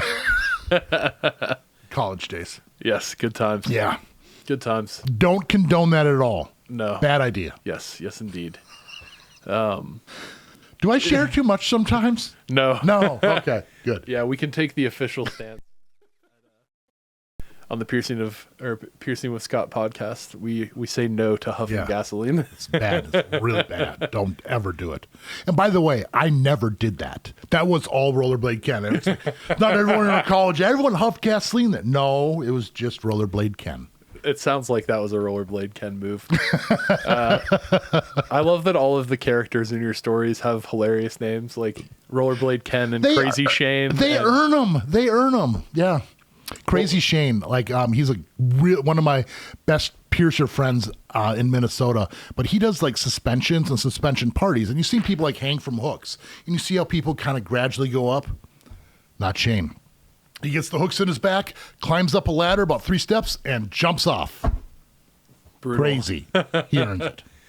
Yeah, to get the name Crazy Shane among piercers, I feel like you have to be real crazy. He was the best. He is the best piercer. He's done so many of my stuff for me. Yeah, we learned a lot together.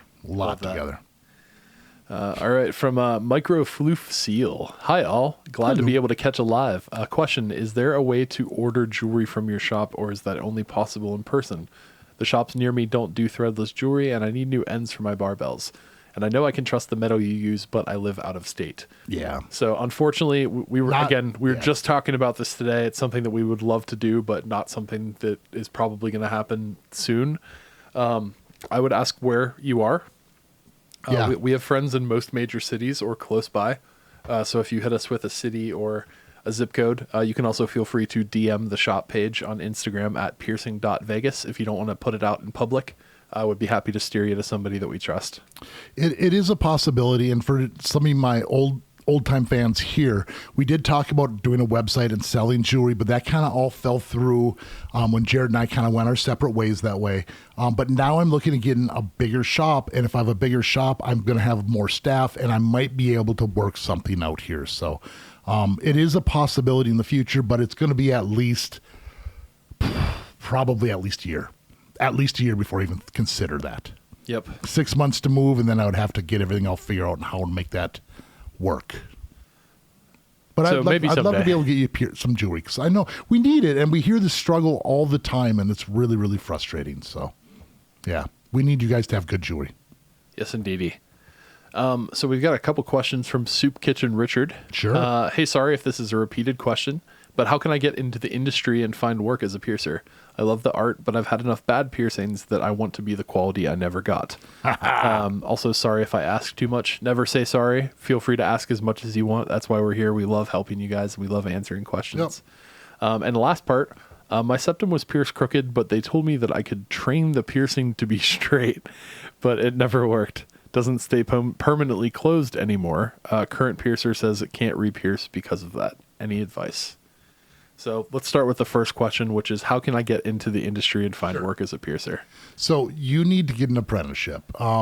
Sounds like you're surrounded by piercers who don't really know what they're doing or way outdated, which kind of sucks because you need someone to teach you. And a good proper apprenticeship is going to be 6 months a year to about 2 years. Like, that's what I find is the best amount of time for this.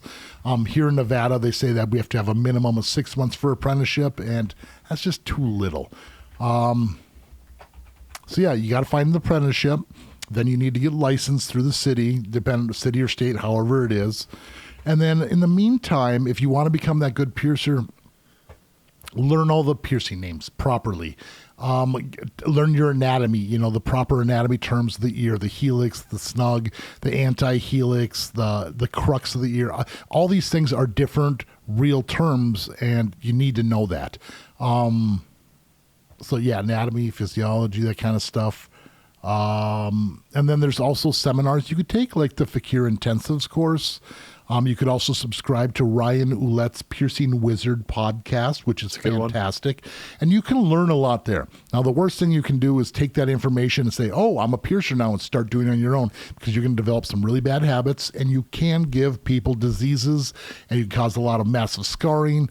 And if you do things wrong enough, you could end up in court and get your butt sued off. So you got to be very, very careful and do things the right way. People will respect you way more if that's the case. Now, the more knowledge you have, like the Fakir Intensives, the Ryan Ouellette's Piercing Wizard podcast, watch all my videos on the whole truth and all these things, and you're going to have a little bit of a base knowledge. And that's a good thing to go in, but don't go in with kind of a cocky attitude saying, I know more than you because I did all this stuff. Because every environment, city, laws, everything's going to be changes from place to place. Same thing with aftercare. Like, our aftercare sometimes is slightly different here than it is in Minnesota, where I'm originally from, because Minnesota had a very humid climate. We had a lot of problem with moisture bumps, and things weren't being dried off well enough. When I live in the desert now, we don't have as much of those issues. Things change. So I also noticed that people don't seem to swell as much out here in the desert as in back home in Minnesota. So things are a little different as far as sizes and things like that. But try to get a well-rounded base knowledge and get a good apprenticeship. That's the best thing I can possibly suggest. Now, the second part was... can I chime in real quick? Yes. So I always say this when people talk about wanting to get involved in the piercing industry.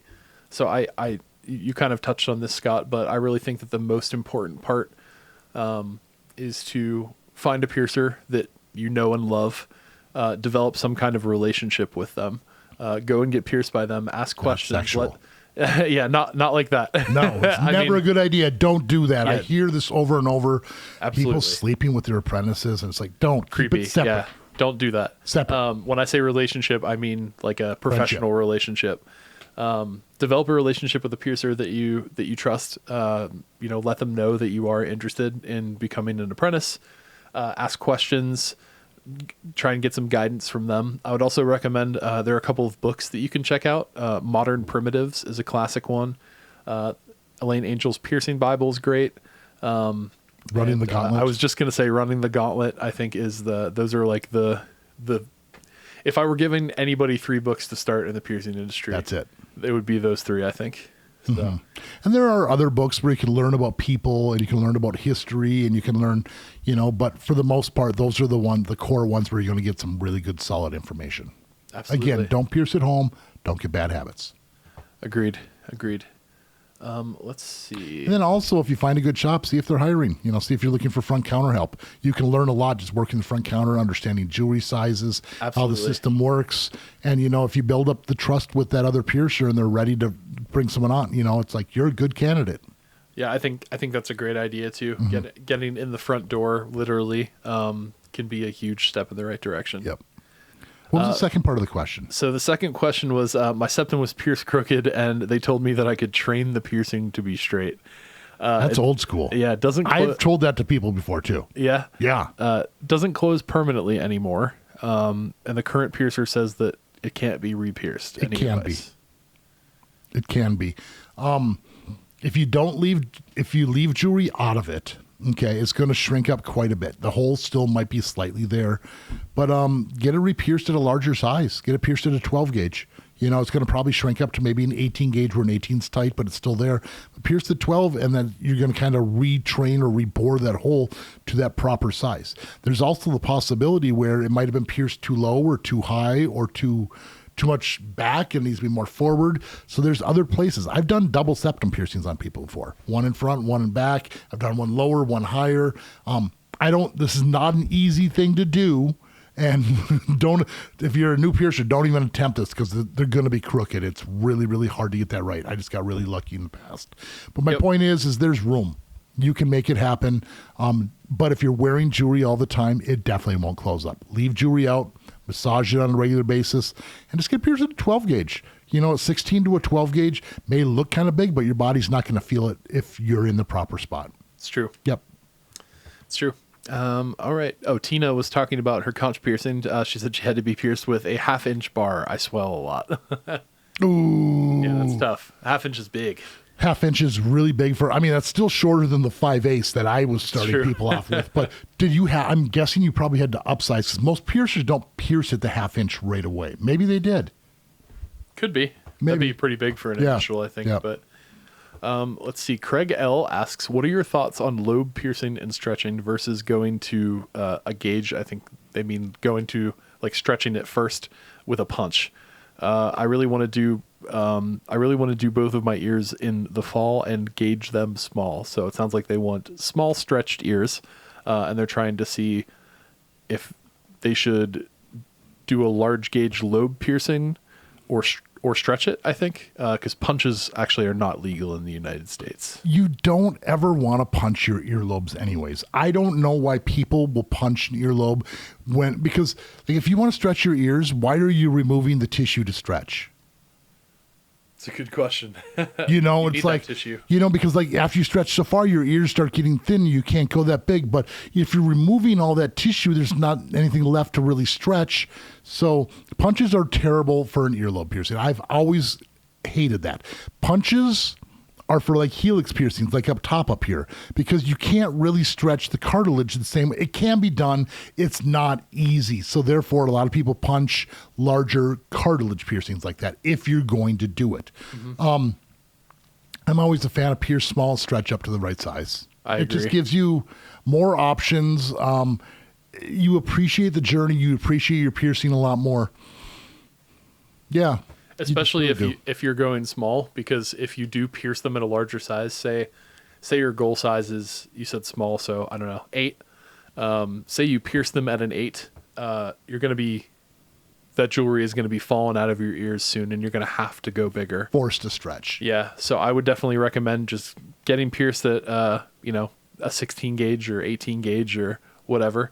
Even a 14. Even a 14. Yeah. And then slowly going up from there. Yeah. It seems like it would be a really cool thing to do, going to a really large size right away. And a lot of people do this. It's I'm saving money. You're saving a little bit, but you're also creating something that's more permanent. And if you take it out, you're going to have a much larger scar that won't go away like it would for a small piercing. Now, a lot of people talk about the point of no return. In a way, it's 0, 0. If you pierce at a normal size and you gradually stretch, if you go up to a 0, it should close up to a normal size for the most part. Past that size, pinky size or bigger, it's probably going to be somewhat of a hole and it won't completely close up. So that's one thing to keep in mind. Not everyone's the same, but the thing is just take your time. It's the way to do it.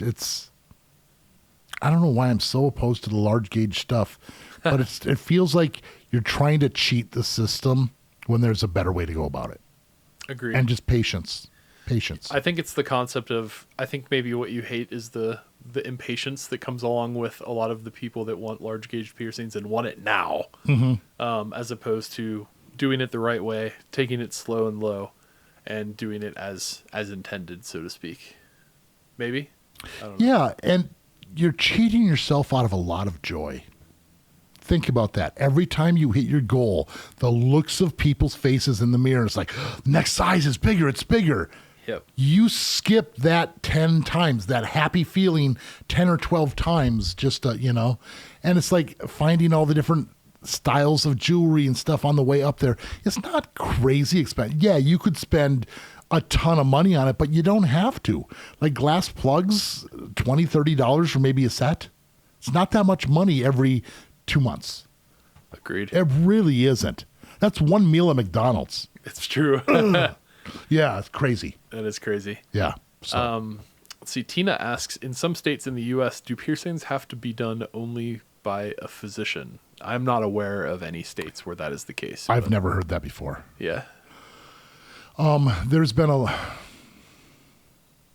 there's been rumors of like VCHs, which are vertical clitoral hoods, have been banned or they're illegal and only medical professionals are going to do it. But the thing is there really isn't too many doctors or nurses who will do those piercings. So that's why we have our body piercers, because if the medical professionals could do it, they're going to do that, and it's going to collect all their insurance on that money. And I don't know. Yeah. That's why there's a lot of body modification artists. And that's their argument too, is like, you want a tongue bifurcation or a tongue splitting, but then all the people in Washington and whatnot are like, well, this should be done for only, surgeons and plastic surgeons and oral surgeons. Well, find me one oral surgeon who's going to split my tongue for me. It doesn't exist. That's why the body mod industry is out there. But I have not heard that about body piercing. It wouldn't surprise me that much, but I don't think it's true. I hear Nova typing over there, so yes. Yeah, I was just saying, generally speaking, I want to kind of not have people give advice to each other in the comments necessarily about specific piercing related questions, because sometimes they're not quite correct, and we're happy to hang out and answer the questions. Just give us some time. Were you looking up the laws too or not? No, I was not. Yeah. Sorry. I don't think that's true, but yeah, okay. That's what I thought you were doing. That's why I brought that up. No, I'm sorry. Okay. Let's see. From Sarah. Scott, how do you deal with a person who's nervous before piercing and keeps moving as you go to pierce them? What's your limit before you say, I'm not going to pierce you? Knock them out and get them while they're out. Just kidding. I'm never going to Scott to get pierced. There's a skill as a piercer to calm people down, and it's not easy to do, and I don't think everyone develops this, but you just got to find something that the person can relate to get you to trust them. Like the whole stubbing of the toe, everyone has a different pain level. If it hurt that bad, people wouldn't be getting pierced. And I've also told people, like, I got pierced by one of the masters. His name's Fakir Mushafar. He did a genital piercing on me. And the day he was supposed to do it, I went up to him. I said, I'm scared. It doesn't feel right. I don't know if I can do this. And he just looked at me and said, well, we won't do it today. It's not the end of the world. If tomorrow's a better day for you, we will do it tomorrow. I said, just if it doesn't feel right today, maybe it's just not the right day. Maybe the spirits aren't in your favor, or whatever he might have said. I don't remember exactly. But he was 100% right, because the next day I got it done, and it was one of the most magical piercing experiences I've ever had, because I waited till the time was right. So if it doesn't feel right, don't do it. You are going to be scared. That's totally normal, but it's just like, why isn't it the right day? Is it like, are you too hungry? Are you hungover? Did you not get enough sleep? Are you stressed out because of work? Is this, why isn't it the right day? But you got to talk to the people and just get them calm and realize it's going to be okay. And then the other thing too is, like, sometimes I bring in humor to a certain degree, which can kind of be scary. But like, I'll look at someone and say, look, I have a completely perfect record. Not a single person has ever died on me in 30 years. And it's like, once you can laugh and relax a little bit, sometimes that's enough to people like, yeah, you're right. This is being ridiculous. And then they can calm down. But that's my path. And I'd say the same thing about people who get lightheaded or getting ready to pass out. Like, you can almost talk people out of it. Like, if you're getting ready to do a piercing and like, oh, I'm lightheaded, I'm going to pass out. Well, don't say, okay, yeah, lay down, do this, just like, oh, cool. We'll just lay down here. We're going to relax a little bit. Just bend your knees. The crazy part is this is the rush that people get addicted to. It's hard to believe people get addicted to this. Some people hits a little more than other. And like, there you go. Now you got color back to your face. And sometimes, like, you can tell when people's going to pass out because they get the white color, but you got all this color to your face. You're feeling better, aren't you? And a lot of times, like, yeah, it's all a head game. So you just got to get people to calm down. It's fine line with the jokes. You got to be careful there. And you also got to be careful not to let other people in the room control the situation. It's your room. You control it.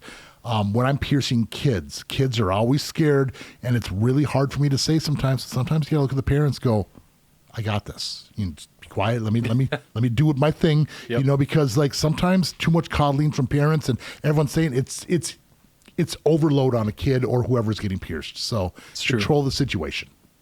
That's the best. Controlling the situation. Yeah. Awesome.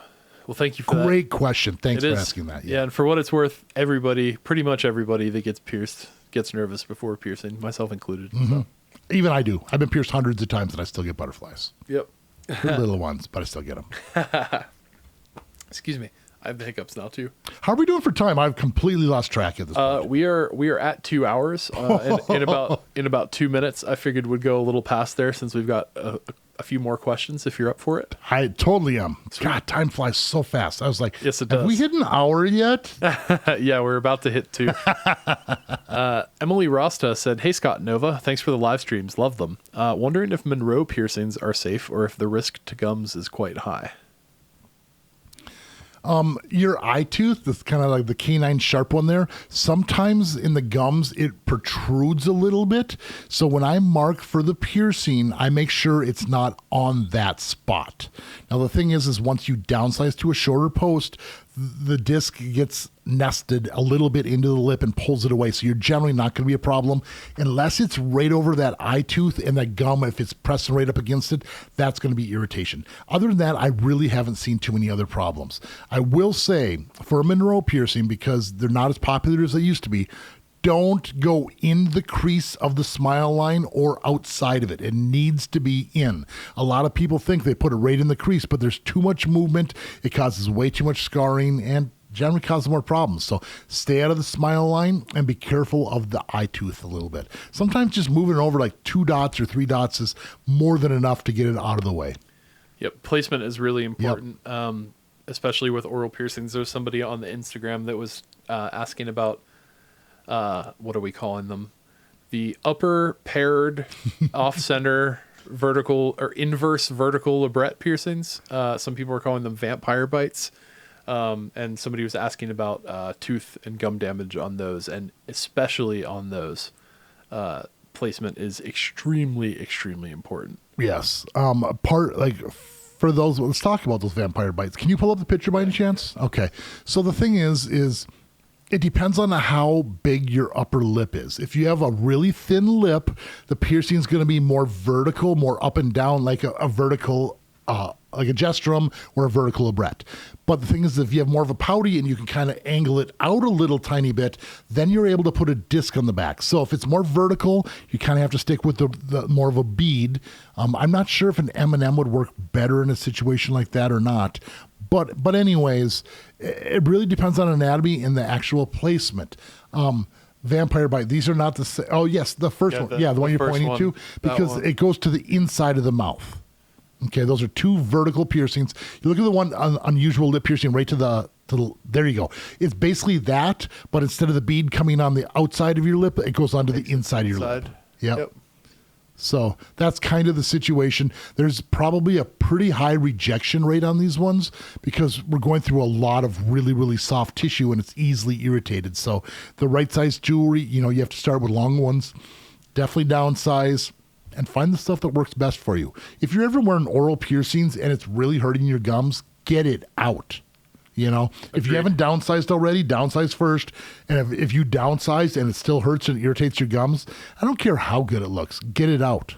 It's going to do a lot of damage. Agreed. For sure. From Rudy Morales, can I re-pierce my nostril? My original piercing accidentally came out when I went when I went to get it re-pierced. The piercer gave me a piercing in a different spot and it led to a piercing bump. Yes, you can totally pierce over scar tissue. It's not a big deal at all. I've pierced sometimes like 3, 4, 5 times over the same spot. It's not that big of a deal. Again, make sure that the tissue looks as good as possible so the redness, the bump's gone away before you do it, because otherwise you're going to kind of anchor that into place and you'll never get that redness or that bump to go away.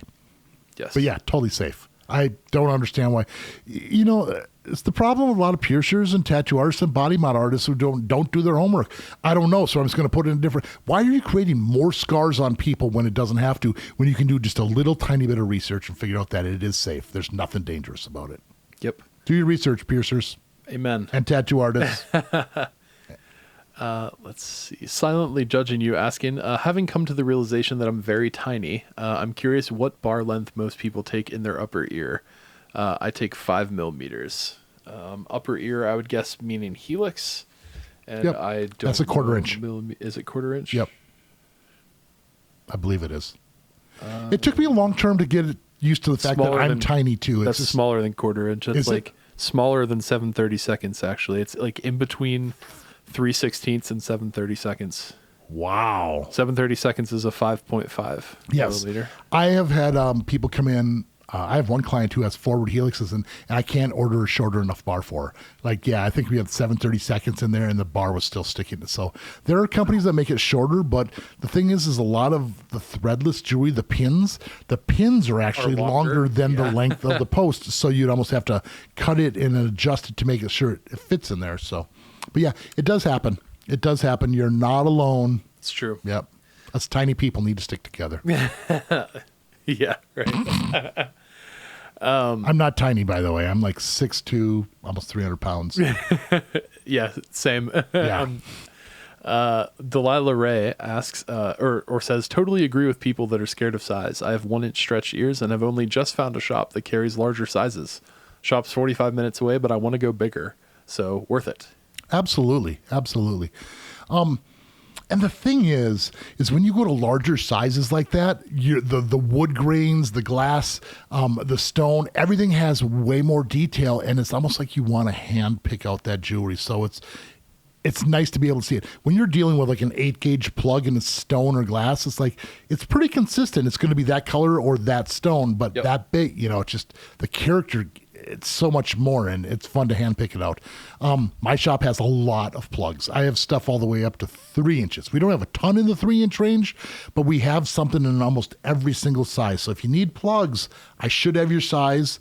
The variety starts getting a little thinner after like 1 3/8 or 1.5 inches, somewhere around there. So I would say an inch. You think an inch? Yeah. I have quite a few at inch. I probably have maybe 10 plugs. Yeah, that's fair. Yeah. I consider that compared to some of the stuff that, like, the amount that we have in smaller sizes, I consider that to be less. Okay. Yes. You're right. We've got like 60 sizes or 60 different varieties and all the other small sizes, yep. Smaller sizes. Bro, you for real asks, I got my tongue pierced at a 12 gauge and went to a different place for a shorter bar, and they were shocked that it was a 12. Yep. Now I have a 14 gauge because that's all they had. I wonder if the hole shrunk. Yes, probably. A little bit, but the thing is it's loose enough tissue where you could go right back to the 12 without hardly any issues whatsoever. And that's the thing is, like, these are piercers who generally don't continue their education. Mm-hmm. I don't know why you'd be shocked at that. People stretch your tongues. Like, back in the day, I had a guy come in who had 2 tongue piercings, that had 2 double zeros, and was looking for some jewelry that could make him speak better. And I was just like... You have 2 double zero size There's holes nothing in your you tongue, can bro. do, dude. Yeah. Like, take one of them out, maybe? Yeah. No. I couldn't even understand what he was saying. He's like, and like he wanted like a U shape, like us to bend a double zero barbell so it only had 2 small beads on the top with a U on the bottom to minimize space. I'm like, dude, no one can bend a double zero like that. Yeah, that's insane. Yeah. Interesting choices. Mm-hmm. Irene Vital asks, recommendation for piercing sprays. Thoughts on tea tree oil? ? Got my tragus pierced back in December, and I recently got a bump. Any advice? I hate tea tree oil. It's an essential oil. It's never been designed to go inside your body. There are a lot of piercers out there who say, yeah, it works great, but they're always looking for the cure-all. Yep. As Kelsey likes to say, it does strip paint off of cars. It does, yes. You want to put that inside your body, so...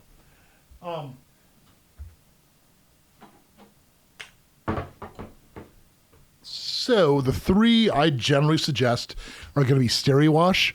It says pure sterile saline, has a nice dispenser top, and comes out sterile and clean. Neilmed, my personal favorite. I've just used these guys for years, and I've had really, really great luck.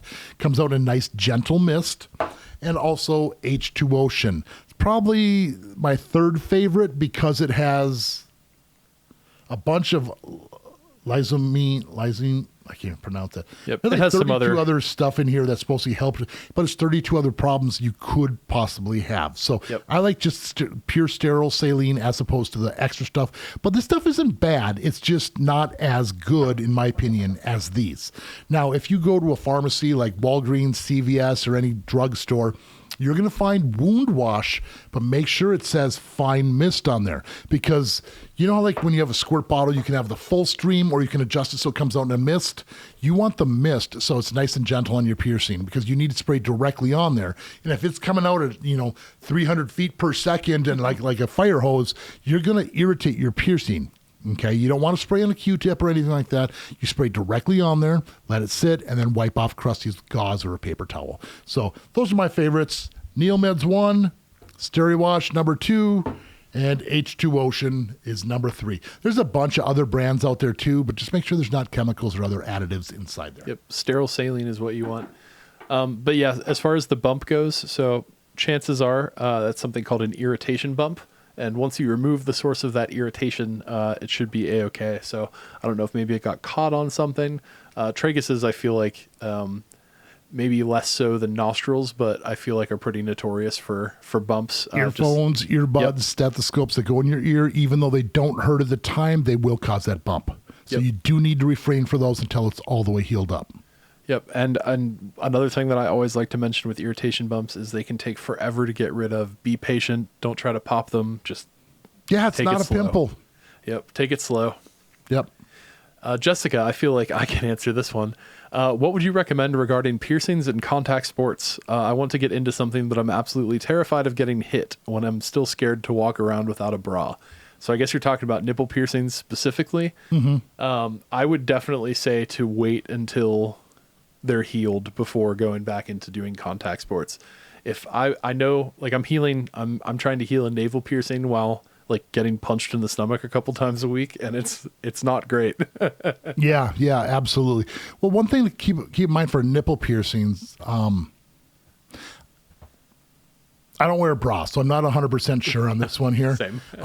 But I had this lady come in the other day. We re-pierced her nipples, and she was wearing like this tank top-ish type thing, but she had this silicone pad which kind of covered it so her nipple wouldn't show through her shirt, but it was thick enough and it stuck and it clung to the area. I was able to put a piece of gauze on the inside so the jewelry wouldn't stick to it, but she's there helping her dad out. She was like, I didn't want my dad knowing I got my nipples pierced. I'm like, understandable. So she put this on there, and it looked like a serious, it was about that thick. So, I mean, it's going to protect the tissue. Yep. I just don't know how secure that would be.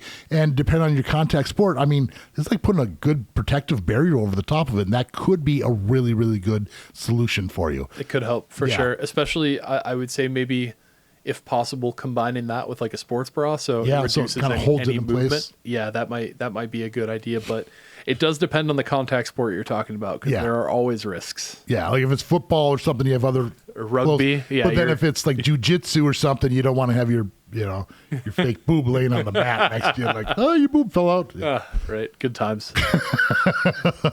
Yeah. Awesome. Okay, so Amanda Tucker says, hello. Do you have tips getting silicone 2-gauge in and out of stretched ears? I'm at a 2-gauge, but I struggle to get them out without causing issues. And I also notice she followed up a little bit. Yeah, how to remove silicone tunnels from stretched ears. Okay, first of all, find tunnels that work for you. Not all silicone is the same, because there are some generic ones that the silicone's really hard, and it might as well just be like a wood plug with flares on the end. Yep. Chaos is my favorite one. KAOS is the brand name. They do like the flesh ones, which are really skinny and they'll be easy to get in and out, but sometimes they don't hold the full form of the ear too. So find the ones that are soft enough, and you can do that. Don't do it dry. I have 7/16 plugs in my nostrils, and I struggle. Sometimes they go in easy, sometimes they don't. I find it works best in or directly out of the shower. Yeah, those are all good silicone plugs. So that's kind of the factor. And if you just stretched your ears, maybe they're not meant to be taken in and out so much. And, if you're fully healed up, you should be able to go back and forth.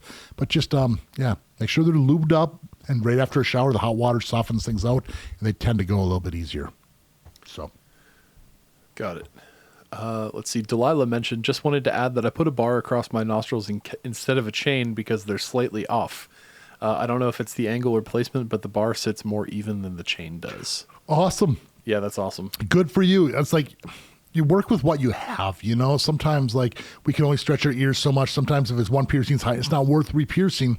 Adjust the jewelry to make it work, It's absolutely what you need to do. Sometimes, like, people wear glasses and one ear's higher than the other, and you have to bend the bar so everything looks straight. And we're not fully symmetrical, so good for you for figuring it out. Heck yes. Not a lot of people can do that, so that's good.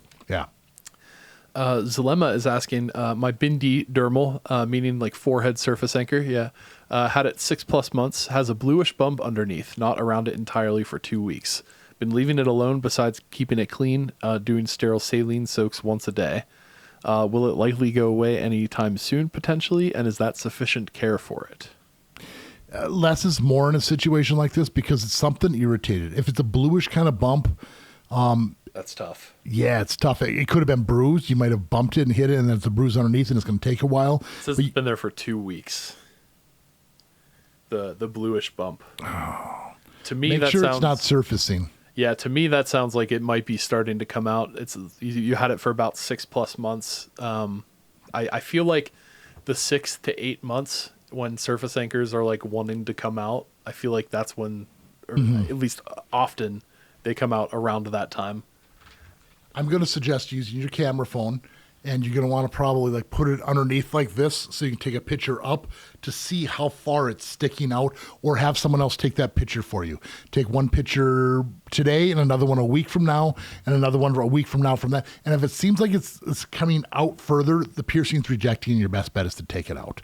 Sometimes they're anchored in there and they stay for a long time. Sometimes the body just says no and pushes it out. If it comes all the way out, it'll leave a big scar.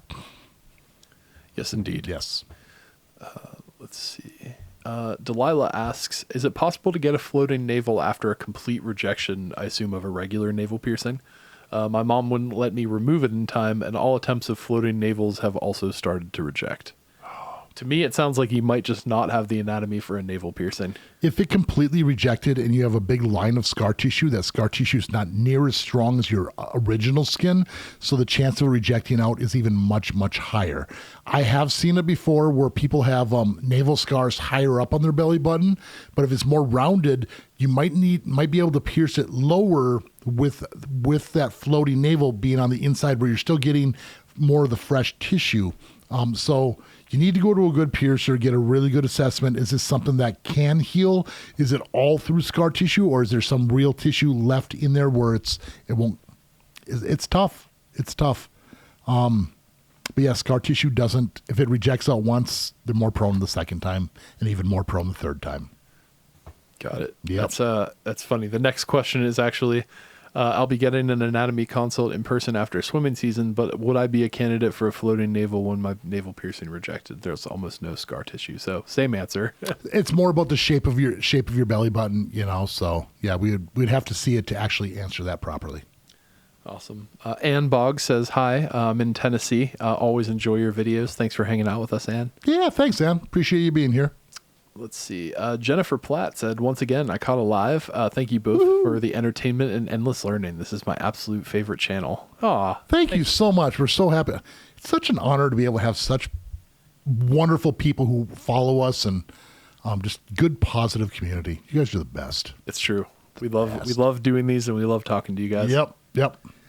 Let's see. Sarah Wardle says, I can ask for you to tour Europe, Scott, and come to England to stab me. That would be fun. I would love to do a guest spot out there and go travel Europe for a little bit.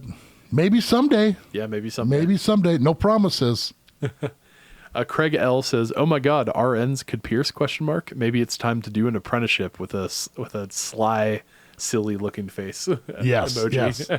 You know what, Craig? Every time I hear Craig L, it reminds me of my old boss, because that was his, first name and last initial. So I'm like, Craig. But the questions you ask don't line up. So therefore, I know it's not who I think. Yeah, he doesn't want to do an apprenticeship. Yeah, no, yeah. But yes, Craig, I would say I'm not sure in the U.S. if there are certain places that allow nurses or doctors by default to be able to pierce. I think maybe, do they here? They do here. That is, in Nevada, it is legal for doctors and nurses and dentists to do piercings. But I will say that if you are truly interested in becoming a good piercer, I would suggest getting an apprenticeship outside of the medical industry as well. And if you are in the medical industry, just maybe using the tools that you have learned within the medical industry and apply it outside. Your apprenticeship's definitely going to go faster because you understand sterility, aseptic technique, Yep. A lot of those different things, and it can really work in your favor. So, Yep. Let's see. Amanda asks, are piercings more open in the medical field yet? I would say yes. We have a lot of nurses as clients. They always have. And it's the most messed up thing in our industry. If you're in school to become a nurse, it's the most restricted place where you can't have your piercings and you got to take them out because it's professional. But one of our number one clients for almost 30 years has been nurses. Yep. It's like you can't have it for school, but you can have it in real life. But you can't have it in school because you got to be professional for real life. But as soon as you graduate, you can have them. It doesn't make any sense. It is silly. Yep. Oh, excuse me. Hiccups again. Anne says, I really wish I could see your illustrations and stuff that you do, but I'm totally blind. But I don't care. I get so much out of your videos all the time. Thank you so much. Yeah. Very sweet. Thank you. Yeah, absolutely. I mean, I hope, I'll try to be more descriptive when I'm doing my drawings. I feel like I try to be, but I'll definitely work better for you. Okay. Agree. Thank you so much for letting me know. I'll definitely be more descriptive, but yeah. Yep. That's awesome. Thank you. Coming to hang out. Let's see. Delilah Ray saying second checking placements or moving placements a dozen times if you're getting oral piercings. Smile and make faces in the mirror before committing. I think she was responding to how we talked about how important it is for piercers to double check their marks. Exactly. Like even like Medusa piercings, I always go to that. Like I'll tell people like, okay, you mark them and like, here, open your mouth, close it, open it, close it, because you don't necessarily close it the same way each time. So I always have people do that 3 or 4 times, and I find that sometimes I end up moving the dot because of it. Yeah, placement's so important. Play with dots, make sure it's right. Yes, indeed. Thank you for that. Charles asks, what is the safest and easiest oral piercing? I would imagine probably in relation to tooth and gum. Yes, safest tooth and gum is going to be a vertical lip piercing, not like the vampire bites, but more like a gestrum or a vertical libret on the outside of your lip. Because if you were to drop or a bead came undone, it's not going to go in your mouth, and there's less of a chance of you biting down on it. Now, also on the contrary, if you have a vertical, I would say gestrum's probably even better because there's less of a chance to bite down and play with it with your teeth. Yeah, see, like look at the red, the one where the person has the off-centered teeth there with that one there, I would have played so many times. I think that's Lynn's piercing. She nailed it. That looks centered, but you see how the teeth are off-centered to that and how the mouth is not perfectly shaped? That just proves her point. It's like trying to find center is so hard to do. And it looks like their nose isn't perfectly straight either. Like the one nostril slightly bigger, so you have to really play around with it. But these ones are the safest ones because if the bead comes undone, it's going to fall outside of the mouth, not go into it, and there's less of a chance of damage to your teeth or your gums. What was the other part of the question? The safest and the easiest? Yep. The easiest I'm going to say is probably the tongue web. A little frenum on the underside of your tongue. It's virtually painless. It's not too problematic unless the bead comes unthreaded. That's where I'd say the vertical lip is the safest because it's not going to go inside your mouth. But as far as the easiest, the tongue frenum is probably the easiest. Awesome. Yep. Let's see. What is next? From Nick. I got my nipples pierced recently, and I work in a freezer. It's a very interesting feeling, to say at the least. I bet. I used to pierce in Minnesota, and it was always so entertaining because, like, we pierced in the middle of February, and it's way below zero. And inside the shop, we kept it, normal temperature, 70-ish, somewhere around there. But then people walk outside, and you see the shoulders go forward, and the whole body hunches up, and you can tell, like, ow! Yep. So, timing situation. That is funny. Speaking of nipples, Delilah mentioned that There's some of her favorites. She got vertical instead of horizontal. Very cool. I want to find D-rings to look like hoops, but they're hard to find in a 9/16 length for less than $50. Yeah, it's a lot of material. Yes, absolutely. It's not easy to do. I think we might have some at our shop, but it's going to be around that price range. Yeah, they're probably $25 plus a ring. So yeah, it's about $50. So yes, indeedy. All right, couple more questions here, and we'll finish this up. Sounds good. I'll see if we can get through them quick. Let's see. Sarah says, comparing it to my forward helix and Doth, the anti-tragus was spicy, but not too bad. Good. Cool. Let me get it through. Kid mentioned, I want you to do my dimple piercing so bad. I'm in Vegas and live here. Do you do those? I don't do dimple piercings. Either you're talking your cheeks or lower back. Lower back are dermal anchors, and those are illegal in Las Vegas. Cheek piercings I won't do, but I will do dahlia piercings. If you want your cheeks, let Kelsey do those. She's good at them. Yep, so feel free to book an appointment anytime on www.piercing.vegas, and we'll get you taken care of. Let's see. How long do nipples... S asks, how long do nipples take to heal? Do you recommend one at a time? No, get them both done at the same time. They're going to take 6 months, or probably like 4 to 6 months on average for those to be healed up. You're going to have crusties for up to 2 years. I don't know if you want them both done, get them both done at the same time. It's not that big of a deal to heal. It's just you're dealing with crusties for a while. Awesome. And while we're on the nipple topic, Cass asks, are nipple piercings anatomically dependent? I've heard some people say that they are and others that they aren't, and I'm confused. They are. If you have inverted nipples where the nipple goes inside the body, if it can actually come out, we can pierce it, but there's a higher chance for rejection. So that would kind of be the anatomy dependency there. Most people can get their nipples pierced. I have had a couple people I've turned away. Like one guy was a bodybuilder, and like his chest was so tight, I couldn't separate the skin from his he was so determined. He's like, can you get like a tweezers and just like pull up on the nipple itself? And like, I couldn't even do that. I would have had to like full on scoop it inside his chest, but there was so much muscle tissue so that was bizarre. That's I've one also of the few seen, times. I've also seen people with just like not enough tissue in the nipple to be able to pierce it, just like too flat up against the areola. Yeah, but you can still pierce the areola and get it to heal, which is going to cause the tissue to come out and give you a little bit more of what a nipple. You know, may not be exactly a nipple, but it's going to push out the center and replicate more what a nipple would actually be like. So it still can be done. There's a higher chance of rejection. The only times I turn people away is if I can't grab tissue, or if you have a fully inverted nipple and the nipple never comes outside the body. The nipple has to stick out sometimes you can take the breast and you can kind of pull it and separate it, and that's enough for the nipple to come out, and then I'm able to pierce behind it. But if I can't get the nipple out at all, you're not pierceable. That's the biggest determining factor.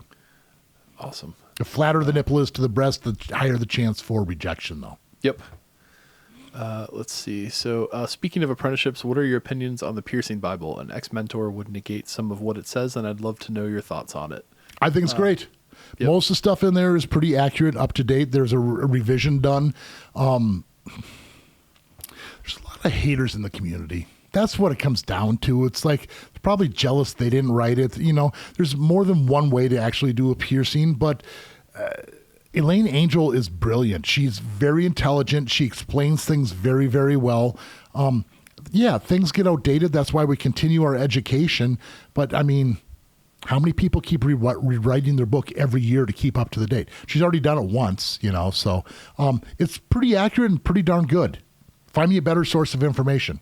I challenge you. Yeah. Yeah. If you find it, let me know, because I don't know what it is. Yeah, I agree. Yep. From Colin Willison, speaking of recommendations, do you guys know any good piercers near Denver? I believe Iris has a shop in Denver. Iris is there. Twisted Soul is there. Those are the two shops that I know of. I know there's more, but I'm drawing blanks right now. Yeah, no one's taking a look here, so. I hope everyone's having a good day here. We're just kind of winding up here. We're kind of figure this out, and then we're going to kind of head out.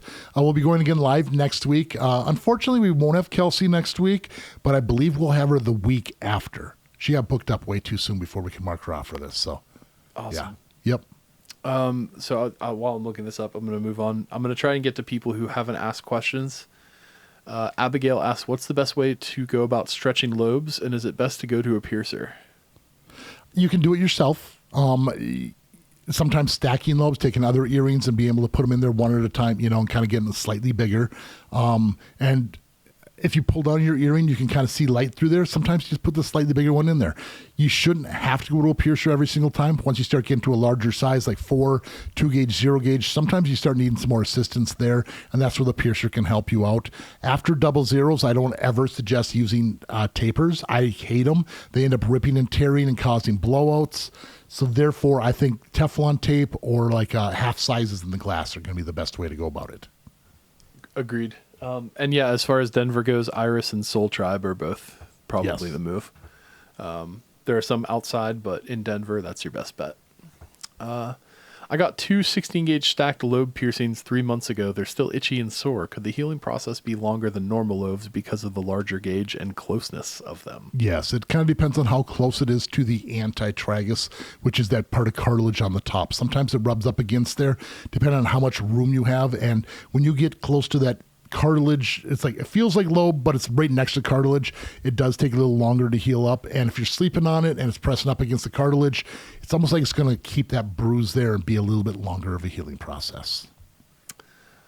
Awesome. Oh, sorry, I lost my spot again. Still laughing over the image of a tall buff man high on gasoline barreling over a hill on rollerblades, injuring his nipples, from Peart Fan, which I love. Yep. He's a redhead too, a Marine, so it's like the cut, and I had that smile. Love it. This is a good question. I notice I do better when piercing when laying down rather than sitting up. Is there a way I can ask my piercer if I can get a piercing laying down? Yes. Yes. I wholeheartedly recommend doing piercing sitting down. Or I'm sorry, laying down. Laying down. It's when you're laying down, every muscle in your body is more relaxed. You're less likely to move. I don't know why your piercer doesn't do this already, because your angles are more consistent. You don't deal with shadows as much. And life is much easier for the piercer and the piercee. People are way less prone to passing out when they're laying down. So you had to say, hey, I feel way more comfortable laying down. Can we do this laying down? And if they tell you no, I'd ask them why. I'm being a jerk, but I mean, like, why? Why not? I mean, it's what makes me more comfortable, and they're like, this is the way I do it. Find another piercer then. It's about your comfort. There's certain, if they're forcing you to do things like, okay, ready to take, I'm not ready yet. You're like, here it comes. It's like, that's the wrong piercer. They have no bedside manner. Find a better piercer. But if you ask them if you can lay down, most of the time they're going to say yes. Awesome. We got a couple more questions. I think we can make it through. Let's see. What is the standard? Oh, sorry. I was going to say, I need a potty break here pretty darn soon. So. Okay, cool. I think we got 3 more, so we can make it. What is the standard? What's the standard gauge size for a conch piercing? There's no standard. 16 is probably the most common. Some people like to do 14. I've done them all the way up to probably 8 gauge before. Awesome. Yep. And let's see. It's personal preference. I think this might be the last one, actually. Okay. My boyfriend got a septum done 8 weeks ago. When can he start to stretch it? When it's healed. Yep. It's a crappy answer. I fully understand that. 6 to 8 weeks is kind of the average healing time. We're probably closer to 8 weeks, but I'm going to say probably 3 to 4 months before you can start stretching it. Because just because it's healed doesn't mean the tissue's loose enough and ready to be moved on without ripping or tearing. So, yeah, I would say probably 3 to 4 months minimum. Awesome. All right. That's where we're winding this up today. Thank you so much, everyone, for being here. I'm not going to mess this up like I did last week. So do us all a favor. Hit the like, hit the subscribe, and, of course, keep putting holes in your body. See you all in the next video. Bye-bye, everyone. Bye.